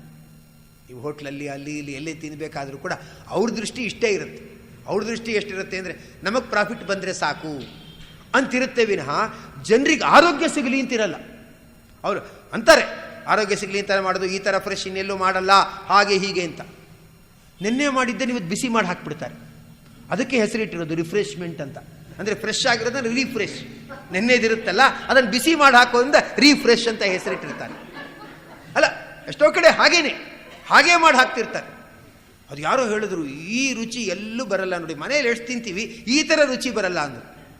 ಯಾಕೆ ಅಂದರೆ ಆ ಕೊಳ್ಳೆ ಟೊಮೊಟೊ ಎಲ್ಲ ತಗೊಂಡು ಅದನ್ನು ಮಾಡಿರ್ತಾರಲ್ಲ ಹೋಟ್ಲಲ್ಲಿ, ಅದಕ್ಕೆ ಆ ರುಚಿ ಬರುತ್ತೆ. ಮನೇಲಿ ಆ ಥರ ಮಾಡಲ್ವಲ್ಲ, ಎಲ್ರಿಗೂ ಆರೋಗ್ಯ ಇರಲಿ ಲೆಕ್ಕ ಹಾಕಿರ್ತಾರೆ, ಅದಕ್ಕೆ ಆ ಥರ ಮಾಡಲ್ಲ. ಇದನ್ನು ಯಾರು ಹೇಳಿದ್ದಂದರೆ ಯಾರೋ ಹೋಟ್ಲವರೇ ಹೇಳಿದ್ದು. ನಾವು ರಾತ್ರಿ 10 ಗಂಟೆಗೆ ಹೋಗ್ಬಿಟ್ಟು ಉಳಿದಿದ್ದನ್ನು ತರ್ತೀವಿ, ತಂದುಬಿಟ್ಟು ಮಾಡ್ತೇವೆ. ಆದ್ದರಿಂದ ಅದೊಂಥರ ರುಚಿ ಅಂತ. ಅದಕ್ಕೆ ನಮ್ಮ ಮನೆ ಮಕ್ಕಳಿಗೆ ತಿನ್ನಬೇಡ ಅಂತ ಹೇಳ್ತೀನಿ ನೋಡಿ ಅಂತಿದ್ರು. ಅಂದ್ಕೊಂಡ್ರೆ ಎಂಥ ಜನ ಇರ್ತಾರೆ, ತಮ್ಮನೇ ಮಕ್ಕಳು ಆರೋಗ್ಯವಾಗಿರಬೇಕು, ಉಳಿದವರು ಅಷ್ಟಕ್ಕಷ್ಟು ಅವರವ್ರ ಜವಾಬ್ದಾರಿ ಅಂತ ಬಿಟ್ಬಿಡ್ತಾರಲ್ಲ ಅಂತ ಅಂದ್ಕೊಳ್ತಾ ಇತ್ತು. ಅಂದರೆ ಆರೋಗ್ಯ ಇರಬೇಕಂದ್ರೆ ಮನೆಯಲ್ಲಿ ಮಾಡಿದ ಪದಾರ್ಥಗಳಿಂದ ಏನು ಆರೋಗ್ಯ ಇರುತ್ತೆ ಅದು ಬೇರೆ ಇದರಿಂದ ಬರಲ್ಲ. ಆ ಚಿತ್ರಕೂಟ ಪರ್ವತದಲ್ಲಿ ಸೀತಾದೇವಿ ಅಡುಗೆ ಮಾಡಿದ ಜಾಗ ತೋರಿಸ್ತಾರೆ ನೋಡಿ. ಇವು ಸೀತಾದೇವಿ ಅಡುಗೆ ಮಾಡಿದ್ದು ಅಂದ್ಬಿಟ್ಟು ಆ ಜಾಗವನ್ನು ತೋರಿಸ್ತಾರೆ. ಅದೆಲ್ಲ ನೋಡಬೇಕು. ಎಷ್ಟು ಸತಿ ಅದನ್ನು ನೋಡೋಕ್ಕಾಗಲ್ಲ, ಆದರೂ ಕೂಡ ತಿರುಪ್ತಿಗೆ ಹೋದಾಗ ಬಕುಳಾದೇವಿ ಅಡುಗೆ ಮಾಡಿದ ಜಾಗ ಅಂತ ತೋರಿಸ್ತಾರೆ. ಬಕುಳಾದೇವಿ ಶ್ರೀನಿವಾಸನಿಗೆ ಅಡುಗೆ ಮಾಡ್ತಾ ಇದ್ದ ಜಾಗ ಅಂತ ತೋರಿಸ್ತಾರೆ. ಅಲ್ಲೇ ಭಗವಂತನಿಗೆ ನೈವೇದ್ಯ ಮೊದಲಾದವುಗಳಾಗೋದು ಅಂತಾನೂ ಕೂಡ ಹೇಳ್ತಕ್ಕಂಥವ್ರಾಗ್ತಾರೆ. ಅಂದರೆ ಅದಕ್ಕೆ ಶಕ್ತಿ ಇದೆ ನೋಡಿ. ಏನಾದರೂ ಕೂಡ ನಾವು ನಮ್ಮ ಜೀವನದಲ್ಲಿ ಸಾಧನೆ ಮೊದಲಾದವುಗಳನ್ನು ಮಾಡ್ತಾ ಇದ್ದುಬಿಟ್ರೆ ಅದು ಪ್ರತ್ಯೇಕವಾಗಿ ಏನಾಗುತ್ತೆ, ಒಳ್ಳೆ ಆರೋಗ್ಯಕ್ಕೆ ಕಾರಣ ಆಗುತ್ತೆ. ಅದಕ್ಕೆ ಸೀತಾದೇವಿ ಅಡುಗೆ ಮಾಡಿದ ಜಾಗ ಅಂತ ತೋರಿಸ್ತಾರೆ. ಅದೆಲ್ಲ ನೋಡ್ತಾ ಇದ್ದರೆ ಆಗ ಮನೆಯಲ್ಲಿ ಅಡುಗೆ ಮಾಡುವವರಿಗೂ ಒಂಥರ ಉತ್ಸಾಹ ಬರುತ್ತೆ, ಅದು ಆರೋಗ್ಯಕ್ಕೂ ಕಾರಣ ಆಗುತ್ತೆ ಅಂಥೇಳಿ ಆ ಜಾಗವನ್ನು ಅಲ್ಲಿ ತೋರಿಸಿ ಹೇಳ್ತಕ್ಕಂಥವ್ರಾಗ್ತಾರೆ. ಮತ್ತು ಅಲ್ಲಿ ಏನು ಮಾಡ್ತಾರೆ ಅಂದರೆ ಒಂದು ಸಂದರ್ಭಗಳಲ್ಲಿ ಏನಾಯಿತು, ಪಾಪ ರಾಮನಿಗೆ ಅಭಿಷೇಕ ಮಾಡಬೇಕು ಅಂತ ಭರತ ಏನು ಮಾಡ್ದ ಅಂದರೆ ಗಂಗಾ, ಯಮುನಾ, ಗೋದಾವರಿ, ಸರಸ್ವತಿ ಮೊದಲಾದ ಎಲ್ಲ ನದಿಗಳ ನೀರನ್ನು ಅಯೋಧ್ಯೆಯಿಂದ ಚಿತ್ರಕೂಟ ತನಕ ತಂದಿದ್ದ. ಎಷ್ಟು ಆಸೆ. ಹಿಂದೆ ಯಾರಾದರೂ ಅಜ್ಜಿರು ಬರ್ತಾರೆ ಅಂದರೆ ಮೊಮ್ಮಕ್ಕಳಿಗೆಲ್ಲ ಖುಷಿ, ಅಲ್ಲಿಂದ ಚಕ್ಲಿ ತರ್ತಾರೆ ಅಂತ ಕಾಣುತ್ತೆ, ಅಲ್ಲಿಂದ ಉಂಡೆ ತರ್ತಾರೆ ಅಂತ ಕಾಣುತ್ತೆ ಅಂತ ಆಸೆ. ಅವ್ರು ಬಂದರೆ ಅವ್ರು ಸುತ್ತಲೂ ಎಲ್ಲ ಕೂತ್ಕೊಳ್ಳೋರು, ಅವ್ರು ಹಿಂದಿನಿಂದೇ ತಿರುಗೋರು. ಏನೋ ಮಾಡ್ಕೊಂಬಂದಿರ್ತಾರೆ ಅಂತ. ಅವ್ರು ಬಂದ ತಕ್ಷಣನೇ ಕೇಳೋದು ಯಾವಾಗ ಹೋಗ್ತೀರಾ ಅಂತ. ಅವ್ರು ಏನು ಗಾಬರಿ ಪಟ್ಟರೆ, ಹಾಗಲ್ಲ, ನೀವು ತುಂಬ ದಿವಸ ಇದ್ದರೆ ನಿಮ್ಮ ನೆಪದಿಂದ ಮನೇಲಿ ಅಡುಗೆ ಆಗ್ತಾ ಇರುತ್ತೆ, ಇಲ್ಲದೆ ಇದ್ದರೆ ಅಷ್ಟಕ್ಕಷ್ಟೇ ಬರೀ ಅನ್ನ ಸಾರು ಮಾಡ್ತಾ ಇರ್ತಾರೆ, ನಿಮ್ಮ ನೆಪದಿಂದ ಏನಾದ್ರು ಆಗ್ತಿರುತ್ತೆ ಅಂತ ಹೇಳೋರು. ಆ ಥರ ಇತ್ತು. ಈಗ ಅವರೂ ಇಲ್ಲ, ಅಜ್ಜಿ ಎಲ್ಲಿಂದ ಬಂದಿರಿ ಅಂದರೆ ಬೇಕ್ರಿಯಿಂದ ಬಂದೆ ಅಂತಂತಾರೆ. ಅವರು ಹಂಗಾಗ್ಬಿಟ್ಟಿದ್ದಾರೆ ಪಾಪ ಈಗಿನ ಕಾಲದವರು, ಅವರು ಬದಲಾಗ್ಬಿಟ್ಟಿರ್ತಾರೆ. ಆದರೆ ಹಿಂದೆ ಆ ಥರ ಅಲ್ಲ. ಆ ಥರ ಬರ್ತಾರೆ ಅಂದರೆ ಅಲ್ಲಿಂದಲೇ ಏನೋ ಮಾಡ್ಕೊಂಡು ತಂದಿರೋರು, ಈ ಮನೇಲಿ ಮಾಡೋದು ಬೇರೆ, ಅಲ್ಲಿಂದಲೇ ಮಾಡ್ಕೊಂಡು ತಂದಿರೋರು. ಅದಕ್ಕೊಂದು ಇದಿತ್ತು, ಪ್ರೀತಿಯಿಂದ ಏನೋ ಆ ಥರ ಅಂತ ಹೇಳ್ಬಿಟ್ಟು ಈ ಥರ ಮಾಡ್ಕೊಂಬಂದಿರತಕ್ಕಂಥವರು ಅಂತಿದ್ದರು. ಹಾಗೆ ಯಮುನಾ, ಗಂಗಾ, ಗೋದಾವರಿ ಮೊದಲಾದ ನದಿಗಳಿಂದ ಅಯೋಧ್ಯೆಯಿಂದ ನೀರು ತರಿಸಿ ಚಿತ್ರಕೂಟಕ್ಕೆ ಹೊರಿಸಿದ್ದಾನೆ. ಯಾರು? ಭರತ. ರಾಮನಿಗೆ ಅಲ್ಲೇ ಪಟ್ಟಾಭಿಷೇಕ ಮಾಡಬೇಕು ಅಂತ ಹೊರಿಸಿದ್ದಾನೆ. ಅಂದರೆ ಎಷ್ಟು ಆದರ, ಒಂದೂರಿಂದ ಇನ್ನೊಂದೂರಿಗೂ ಒಂದು ತರ್ತಾರೆ ಅಂದರೆ ಎಷ್ಟು ಅದು ಕಷ್ಟ. ಆ ಪಜಿತಿ ಎಲ್ಲ ಯಾರಿಗಿರಬೇಕು ಅಂತಾರೆ. ಆದರೆ ತರಿಸಿದ ನೋಡಿ ಭರತ. ತರಿಸ್ದ, ಎಲ್ಲ ಆಯಿತು. ರಾಮಚಂದ್ರ ಪ್ರಭು ಏನು ಮಾಡ್ದ ಅಂದರೆ ನಾ ಅಭಿಷೇಕ ಮಾಡಿಸ್ಕೊಳ್ಳಲ್ಲ ಅಂದ್ಬಿಟ್ಟ. 14 ವರ್ಷ ಆಗಬೇಕು, ಅಲ್ಲಿ ತನಕ ಪಟ್ಟಾಭಿಷೇಕ ತಪ್ಪಾಗುತ್ತೆ, ನಾನು ಅಭಿಷೇಕ ಮಾಡಿಸ್ಕೊಳ್ಳಲ್ಲ, ಯಾಕೆ 14 ವರ್ಷ ತನಕ ನಾನು ರಾಜ ಆಗಲ್ಲ ಅಂತ ಹೇಳ್ಬಿಟ್ಟಿದ್ದೀನಿ ಅಂದ್ಬಿಟ್ಟ. ಅದು ತಂದಿದ್ದೆಲ್ಲ ವೇಸ್ಟ್ ಆಯಿತು. ಆ ನದಿಗಳ ನೀರೆಲ್ಲ ತಂದಿದ್ದೇನಿದೆ ಅದೆಲ್ಲ ಚಿನ್ನದ ಕೊಡಗಳಲ್ಲಿ ತಂದಿದ್ದಾರೆ, ವೇಸ್ಟ್ ಆಯಿತು. ಭರತ ಏನು ಮಾಡಬೇಕು? ರಾಮಚಂದ್ರನಿಗೆ ಹೇಳಿದ, ಸ್ವಾಮಿ ನಿನಗೋಸ್ಕರ ಅಂತ ಇಷ್ಟೆಲ್ಲ ವ್ಯವಸ್ಥೆ ಮಾಡ್ಕೊಂಡು ತಂದಿದ್ದೀನಿ ಇಂದ. ರಾಮ ಹೇಳಿಬಿಟ್ಟ, ಏನಂದರೆ ತಂದೆಗೆ ಮಾತು ಕೊಟ್ಬಿಟ್ಟಿದ್ದೀನಿ, ಬದಲಾಯಿಸಕ್ಕೆ ಬರಲ್ಲ. ಯಾರು ಎಷ್ಟೇ ಒತ್ತಾಯ ಮಾಡ್ಬೋದು, ಬದಲಾಯಿಸಕ್ಕೆ ಬರಲ್ಲ. ಯಾರೋ ಒಬ್ಬರು ಸ್ವಲ್ಪ ಕಾಫಿ ತಗೋಬೋದಲ್ಲ ಅಂದರು. ಇಲ್ಲ, ಕ್ಷೀರ ವ್ರತ ಬರಲ್ಲ ಅಂದರೆ ಚೂರು ತಗೊಳಕ್ಕೇನಂತೆ ಅಂದರು. ಅಲ್ಲ, ಅವ್ರಿಗೆ ಅದು ದೇವ್ರ ಹತ್ರ ಚೂರು ಪಾರು ಅಂತ ನಡೆಯಲ್ಲ ಅಲ್ವಾ? ಉಳಿದವ್ರ ಹತ್ರ ಚೂರು ಪಾರು ಅಂತ ನಡೆಯುತ್ತೆ. ದೇವರ ಪ್ರೀತ್ಯರ್ಥಕವಾಗಿ ಹಾಲು ಕುಡಿಯಲ್ಲ ಅನ್ನುವಾಗ ಇವ್ರು ಚೂರು ತಗೊಳಕ್ಕೆ ಬರುತ್ತೆ, ಹೇಗೆ ಬರುತ್ತೆ? ಅವ್ರಿಗೆ ಗೊತ್ತಿಲ್ಲ. ಅವ್ರಿಗೆ ತಲೆ ಅದೇನು ಪರವಾಗಿಲ್ಲಪ್ಪ, ನಮ್ಮನೇಲಿ ತಗೋಬಾರ್ದಾ ಅಂದರು. ನಾ ಹೇಳಿದೆ, ನಿಜ ಹೇಳ್ಬೇಕಂದ್ರೆ ನೀವೇ ತಗೋಬಾರ್ದು ಅಲ್ವಾ? ತಪ್ಪಂದ್ರೆ ತಪ್ಪೇ, ಅದನ್ನು ತಗೋಬಾರ್ದು. ದೇವರು ಪ್ರೀತ್ಯರ್ಥವಾಗಿ ಅಂತ ಬಿಟ್ಟಾಗ ಕಾಂಪ್ರಮೈಸ್ ಇಲ್ಲ. ರಾಮ ಹೇಳ್ತಾನೆ, ತಂದೆಗೋಸ್ಕರ ಅಂತ ಬಿಟ್ಟಿದ್ದೀನಿ, ಕಾಂಪ್ರಮೈಸ್ ಮಾಡ್ಕೊಳ್ಳೋಕೆ ಬರಲ್ಲ ಅಂದ್ಬಿಟ್ಟ. ಕಡೆಗೆ ಭರತ ಹತ್ತು ಬಿಟ್ಟ. ಏನು ಸ್ವಾಮಿ ಹೀಗೆ ಅಂತ. ಹತ್ತಿರ ಋಷಿಗಳು ಹೇಳ್ತಾರೆ, ಆ ನೀರೆಲ್ಲ ಏನು ಮಾಡ್ತೀಯಾ, ವೇಸ್ಟ್ ಆಯಿತು ಅಂತ ತಿಳ್ಕೋಬೇಡ, ಇಲ್ಲೇ ಬಾವಿ ಇದೆಯಲ್ಲ, ಬಾವಿಗೆ ಹಾಕ್ಬಿಡು ಅಂದ್ಬಿಟ್ರು. ಆ ಗಂಗಾ ಯಮುನಾ ಗೋದಾವರಿ ಎಲ್ಲ ಚಿನ್ನದ ಕೊಡಗಳೆಲ್ಲ ನೀರು ತಂದಿದ್ರಲ್ಲ ಅದನ್ನೆಲ್ಲ ಬಾವಿಗೆ ಹಾಕಿದ್ರು. ಅದನ್ನು ಭರತಕೂಪ ಅಂತ ಕರೀತಾರೆ. ಅಂದರೆ ಆ ಭರತನ ದೆಸೆಯಿಂದ ಎಲ್ಲ ನದಿಗಳ ನೀರು ತುಂಬಿದ ಬಾವಿ, ಅದಕ್ಕೆ ಭರತಕೂಪ ಅಂತ ಕರೀತಾರೆ. ಅದರಲ್ಲೇನಿದೆ, ಆ ಎಲ್ಲ ನದಿಗಳ ನೀರು ತುಂಬಿರುವ ವೈಶಿಷ್ಟ್ಯ ಇದೆ.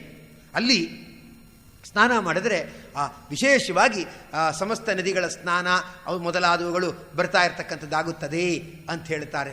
ಅಂದರೆ ಆ ಭಗವಂತನಿಗೇ ಅಂತ ನಾವೇನಾದರೂ ಅರ್ಪಣೆ ಮಾಡಬೇಕು ಅಂತ ಸಂಕಲ್ಪ ಮಾಡಿ ತಂದುಬಿಟ್ರೆ ಅದು ವ್ಯರ್ಥ ಆಗಲ್ಲ. ಅದು ಈಗಲ್ಲ ಅಥವಾ ಇನ್ಯಾವುದೋ ರೀತಿಯಲ್ಲಿ ಅದು ಫಲಪ್ರದ ಆಗುತ್ತದೆ ಅಂಥೇಳಿ ಅದನ್ನಲ್ಲಿ ತೋರಿಸ್ತಾರೆ.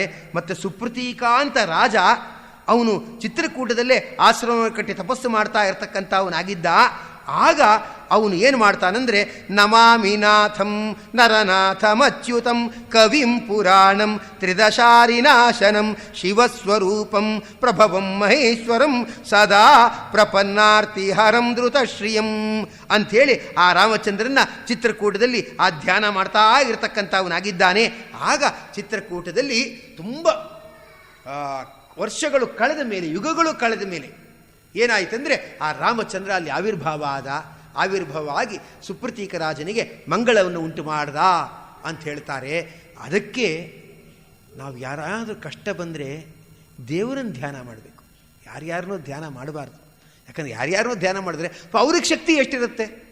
ಯಾರೋ ಒಬ್ಬರು ಅಂತಾರೆ, ನಾನು ನಿಮ್ಮನ್ನು ನಂಬಿದ್ದೀನಿ ಅಂತಾರೆ. ಅವ್ನು ಎಷ್ಟು ರಕ್ಷಣೆ ಮಾಡ್ಬೋದು? ಅವನಿಗೆ ಆರೋಗ್ಯ ಇರೋ ತನಕ ರಕ್ಷಣೆ ಮಾಡ್ಬೋದು. ಅವನೇ ಬೆಡ್ ರಿಡನ್ ಆಗಿದ್ದರೆ ಉಳಿದವ್ರನ್ನೇ ರಕ್ಷಣೆ ಮಾಡ್ತಾನೆ. ಅದಕ್ಕೆ ನರರನ್ನು ನಂಬೇಡ, ನಾರಾಯಣನ ನಂಬು ಅಲ್ವಾ. ಭಗವಂತನ ನಂಬಿ ಅವನು ಎಲ್ಲಾದರೂ ಪ್ರಕಟ ಆಗ್ತಾನೆ, ಹೇಗಾದರೂ ರಕ್ಷಣೆ ಮಾಡ್ತಾನೆ. ಆದರೆ ಉಳಿದವರನ್ನು ನಂಬಾರ್ದು, ಭಗವಂತನ ನಂಬಬೇಕು. ಅವನು ನಂಬದ ರಾಮಚಂದ್ರ ಚಿತ್ರಕೂಟದಲ್ಲಿ ಅವನು ಪ್ರಸನ್ನನಾದ, ಆವಿರ್ಭಾವನಾದ, ಅನುಗ್ರಹ ಮಾಡ್ದ. ಇದು ಯಾತರ ಮಹಿಮೆ, ಇದು ಚಿತ್ರಕೂಟದ ಮಹಿಮೆ ಅಂಥೇಳಿ ಅದನ್ನು ಇಲ್ಲಿ ತಿಳಿಸಿ ಹೇಳ್ತಕ್ಕಂಥವರಾಗಿದ್ದಾರೆ. ಹೀಗೆ ಅದನ್ನು ಹೇಳ್ತಾ ರಾಮರತ್ನಮಹಂ ವಂದೇ ಚಿತ್ರಕೂಟಾಪತಿಂ ಪ್ರಭುಂ ಕೌಸಲ್ಯ ಭಕ್ತಿ ಸಂಭೂತಂ ಜಾನಕಿ ಕಂಠಭೂಷಣಂ ಅಂಥೇಳಿ ಅದನ್ನು ಅಲ್ಲಿ ಹೇಳ್ತಕ್ಕಂಥವರಾಗಿದ್ದಾರೆ. ಹೀಗೆ ಅದನ್ನು ಅಲ್ಲಿ ತಿಳಿಸಿ ಹೇಳ್ತಕ್ಕಂಥವರಾಗಿದ್ದಾರೆ. ಆದ್ದರಿಂದ ಇಂಥ ಚಿತ್ರಕೂಟ ಅನ್ನೋದು ಏನಿದೆ ಅದರ ದರ್ಶನದಿಂದ ನಮ್ಮ ಮನಸ್ಸು ಆ ಪಾಪ ಮಾರ್ಗದಲ್ಲಿ ಆಸಕ್ತವಾಗಲ್ಲ, ಅದರಿಂದ ಒಳ್ಳೆ ಕೆಲಸ ಆಗ್ತದೆ ಅಂಥೇಳಿ ಅದನ್ನು ಇಲ್ಲಿ ಹೇಳ್ತಾರೆ. ಎಷ್ಟೋ ಸಹ ಪ್ರತಿ ದಿವಸನೂ ಪಾಪಚಿಂತನೆ ಬರಬಾರ್ದು ಅಂದ್ಬಿಟ್ಟು ವೃತಂಚ ಸತ್ಯಂ ಚ ವಿಧಾ ತಪಸಾ ದ್ಯಜಾಯತ ಅಂತ ಮಂತ್ರವನ್ನು ಹೇಳ್ಕೊಂಡು ಪಾಪ ಪುರುಷ ವಿಸರ್ಜನೆ ಅಂತ ಮಾಡ್ತೇವೆ. ಅಂದರೆ ಪಾಪಚಿಂತನೆಗಳು ಮನಸ್ಸಿನಲ್ಲಿ ಬಾರದೇ ಇರಲಿ ಅಂತ ಮಾಡ್ತೇವೆ, ಆದರೆ ಅದು ಯಾಂತ್ರಿಕವಾಗಿರುತ್ತೆ. ಆದ್ದರಿಂದ ಏನು ಮಾಡಬೇಕಂದ್ರೆ ಆ ಮೂಲ ಸ್ಥಳಕ್ಕೆ ಹೋಗಿ ಪ್ರಾರ್ಥನೆ ಮಾಡಿದಾಗ ಅಂಥ ಪಾಪಚಿಂತನೆಗಳು ನಮ್ಮ ಮನಸ್ಸಿನಿಂದ ದೂರ ಆಗುತ್ತೆ. ಎಷ್ಟೋ ಸತಿ ಅದು ಕ್ರೋಶ ಆಕ್ರೋಶಗಳು ಬಂದಾಗ ಅವ್ರನ್ನ ಕೊಂದು ಹಾಕ್ಬಿಡೋಣ, ಇವರನ್ನು ಕೊಂದು ಹಾಕ್ಬಿಡೋಣ ಅಂತ ತುಂಬ ಸಿಟ್ಟು ಬರುತ್ತೆ.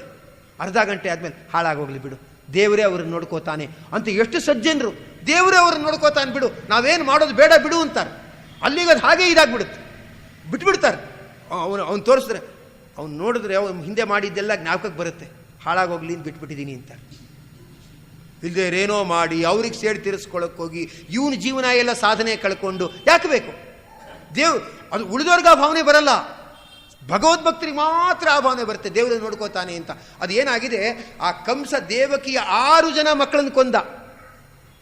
7ನೇದು ಅಬಾರ್ಷನ್ ಆಗೋಯ್ತು, ಆಗಲಿಲ್ಲ. 8ನೇದು ಆಕಾಶಕ್ಕೆ ಹಾರೋಟಾಯಿತು. ಆಗ ಬಂದ್ಬಿಟ್ಟು ಕಂಸ ಏನು ಮಾಡ್ತಾನೆ, ದೇವಕಿಗೆ ನಮಸ್ಕಾರ ಮಾಡ್ಬಿಟ್ಟು ಹೇಳ್ತಾನೆ, ನಾನು ನಿನ್ನ 6 ಮಕ್ಕಳನ್ನು ಕೊಂದೆ, ನನ್ನ ಕ್ಷಮಿಸ್ಬಿಡು ಅಂತಾನೆ. ಯಾರಾದರೂ ಕ್ಷಮಿಸಕ್ಕಾಗತ್ತಾ? 6 ಮಕ್ಕಳನ್ನು ಕೊಂದೆ ಕ್ಷಮಿಸ್ಬಿಡು ಅಂದರೆ ದೇವಕಿ ಹೇಳ್ತಾಳೆ, ಕಂಸ ಕ್ಷಮಿಸಿದ್ದೀನಿ ಬಿಡೋ ಅಂದ್ಬಿಡ್ತಾಳೆ. ಅಲ್ಲ, ಮಕ್ಕಳನ್ನು ಕೊಂದವ್ರನ್ನ ಕ್ಷಮಿಸಕ್ಕಾಗತ್ತಾ? ಕ್ಷಮಿಸಿದ್ದೀನಿ ಬಿಡೋ. ಯಾಕಂದರೆ ಎಲ್ಲರೂ ಭಗವಂತನ ಅಧೀನ. ನಾವೇನೋ ಅನ್ಕೋತೀವಿ ಭಗವಂತನ ಅಧೀನ, ಕ್ಷಮಿಸಿದ್ದೀನಿ ಬಿಡು ಅಂತ ಹೇಳಿ ಅವಳು ಹೇಳ್ತಾಳೆ. ವೇದವ್ಯಾಸರು ಹೇಳ್ತಾರೆ, ಸಜ್ಜನರಿಗೆ ಕ್ಷಮಿಸಲಾಗದ ತಪ್ಪೇ ಇಲ್ಲ. ತನ್ನ ಮಕ್ಕಳನ್ನು ಕೊಂದಿದ್ದಾನೆ, ಅದು ಗೊತ್ತು ಕೊಂದಿದ್ದಾನೆ, 6 ಜನ ಮಕ್ಕಳನ್ನು ಕೊಂದಿದ್ದಾನೆ, ಕ್ಷಮಿಸಿದ್ದೀನಿ ಬಿಡು ಅಂದ್ಬಿಟ್ರು. ಸಜ್ಜನರಿಗೆ ಕ್ಷಮಿಸಲಾಗದ ಸಂಗತಿಯೇ ಇಲ್ಲ ಅಂಥೇಳಿ ಅದನ್ನೇ ಹೇಳ್ತಕ್ಕಂಥವ್ರಾಗ್ತಾರೆ. ಹಾಗೆ ದುರ್ಜನರಿಗೆ ಮಾಡಲಾಗದ ಪಾಪವೇ ಇಲ್ಲ. ತಂಗಿಯ ಮಗ ಆದರೂ ಕೊಂದ, ಅದಕ್ಕೆ ಕಿಂ ದುಸ್ಸಹಂ ಹಿ ಸಾಧೂನಾಂ ಅಂತ ವೇದವ್ಯಾಸರು ಭಾಗವತದಲ್ಲಿ ಹೇಳ್ತಾರೆ. ಅದಕ್ಕೆ ಚಿತ್ರಕೂಟ ಪರ್ವತವನ್ನು ಜೀವನದಲ್ಲೊಮ್ಮೆ ನೋಡಬೇಕು ಅಂತ ಹೇಳ್ತಾರೆ. ಅದು ನೋಡಬೇಕು ಅಂದರೆ ನಾವು ಅಲ್ಲಿಗೆ ಹೋಗಿ ನೋಡಬೇಕು ಅಂತಲ್ಲ. ಪುಷ್ಕರ ಪುಷ್ಕರ ಪುಷ್ಕರ ಅಂತ ಧ್ಯಾನ ಮಾಡಿಬಿಟ್ರೆ ಆ ಪುಷ್ಕರಾಭಿಮಾನಿ ದೇವತೆ ನಾವು ಸ್ನಾನ ಮಾಡೋ ಬಕೀಟ್ ನೀರಲ್ಲಿ ಬಂದಿರ್ತಾಳಂತೆ. ಅವ್ರಿಗೆ ಆ ಶಕ್ತಿ ಇದೆ, ನೀರಿನ ದೇವತೆಗಳಿಗೆ ಶಕ್ತಿ ಇದೆ, ಆದ್ದರಿಂದ ಬಂದಿರ್ತಾರೆ. ನಾವು ಮನೇಲಿ ಕರೆದ್ರೆ ನಮ್ಮ ಮಕ್ಕಳು ಬರಲ್ಲ, ಕರಿತಾ ಇರ್ತಾರೆ, ಬಿಡು ಏನೋ ಕೆಲಸ ಇದೆ ಅಂತ ಕಾಣುತ್ತೆ ಅಂದ್ಬಿಟ್ಟು ಬರಲ್ಲ. ಯಾಕಂದ್ರೆ ಅವ್ರಿಗೆ ಬರೋ ಶಕ್ತಿ ಇರಲ್ಲ. ಅದಕ್ಕೆ ಆದರೆ ನದಿ ಅಭಿಮಾನಿ ದೇವತೆಗಳಿಗೆ, ತೀರ್ಥಕ್ಷೇತ್ರಾಭಿಮಾನಿ ದೇವತೆಗಳಿಗೆ ಆ ಶಕ್ತಿ ಇದೆ. ನಾವು ಅವ್ರು ಸ್ಮರಣೆ ಮಾಡಿಬಿಟ್ರೆ ಅಲ್ಲಿಗೆ ಬಂದುಬಿಡ್ತಾರೆ, ಈ ಜಾಗಕ್ಕೆ ಬಂದುಬಿಡ್ತಾರೆ. ಬಂದು ಪಾಪಚಿಂತನೆ ಇಲ್ಲದೆ ಇದ್ದ ಹಾಗೆ ಮಾಡ್ತಾರೆ ಅಂತಿದೆ. ಅದು ಹೇಗೆ ಅಂತ ನಾಳೆ ದಿವಸ ಮತ್ತೆ ನೋಡೋಣ. ಎಸ್ ಸರ್ವಗುಣ ಸಂಪೂರ್ಣ ಸರ್ವದೋಷ ವಿವರ್ಜಿತ ಪ್ರಿಯತಾಂ ಪ್ರೀತಯೇವಾಲಂ ವಿಷ್ಣುರ್ಮೇ ಪರಮಸ್ಸುರುತು. ಶ್ರೀಕೃಷ್ಣಾರ್ಪಣಂ ಅಸ್ತು. ಗೋಪಾಲಕೃಷ್ಣ ಪ್ರಿಯತಾಂ.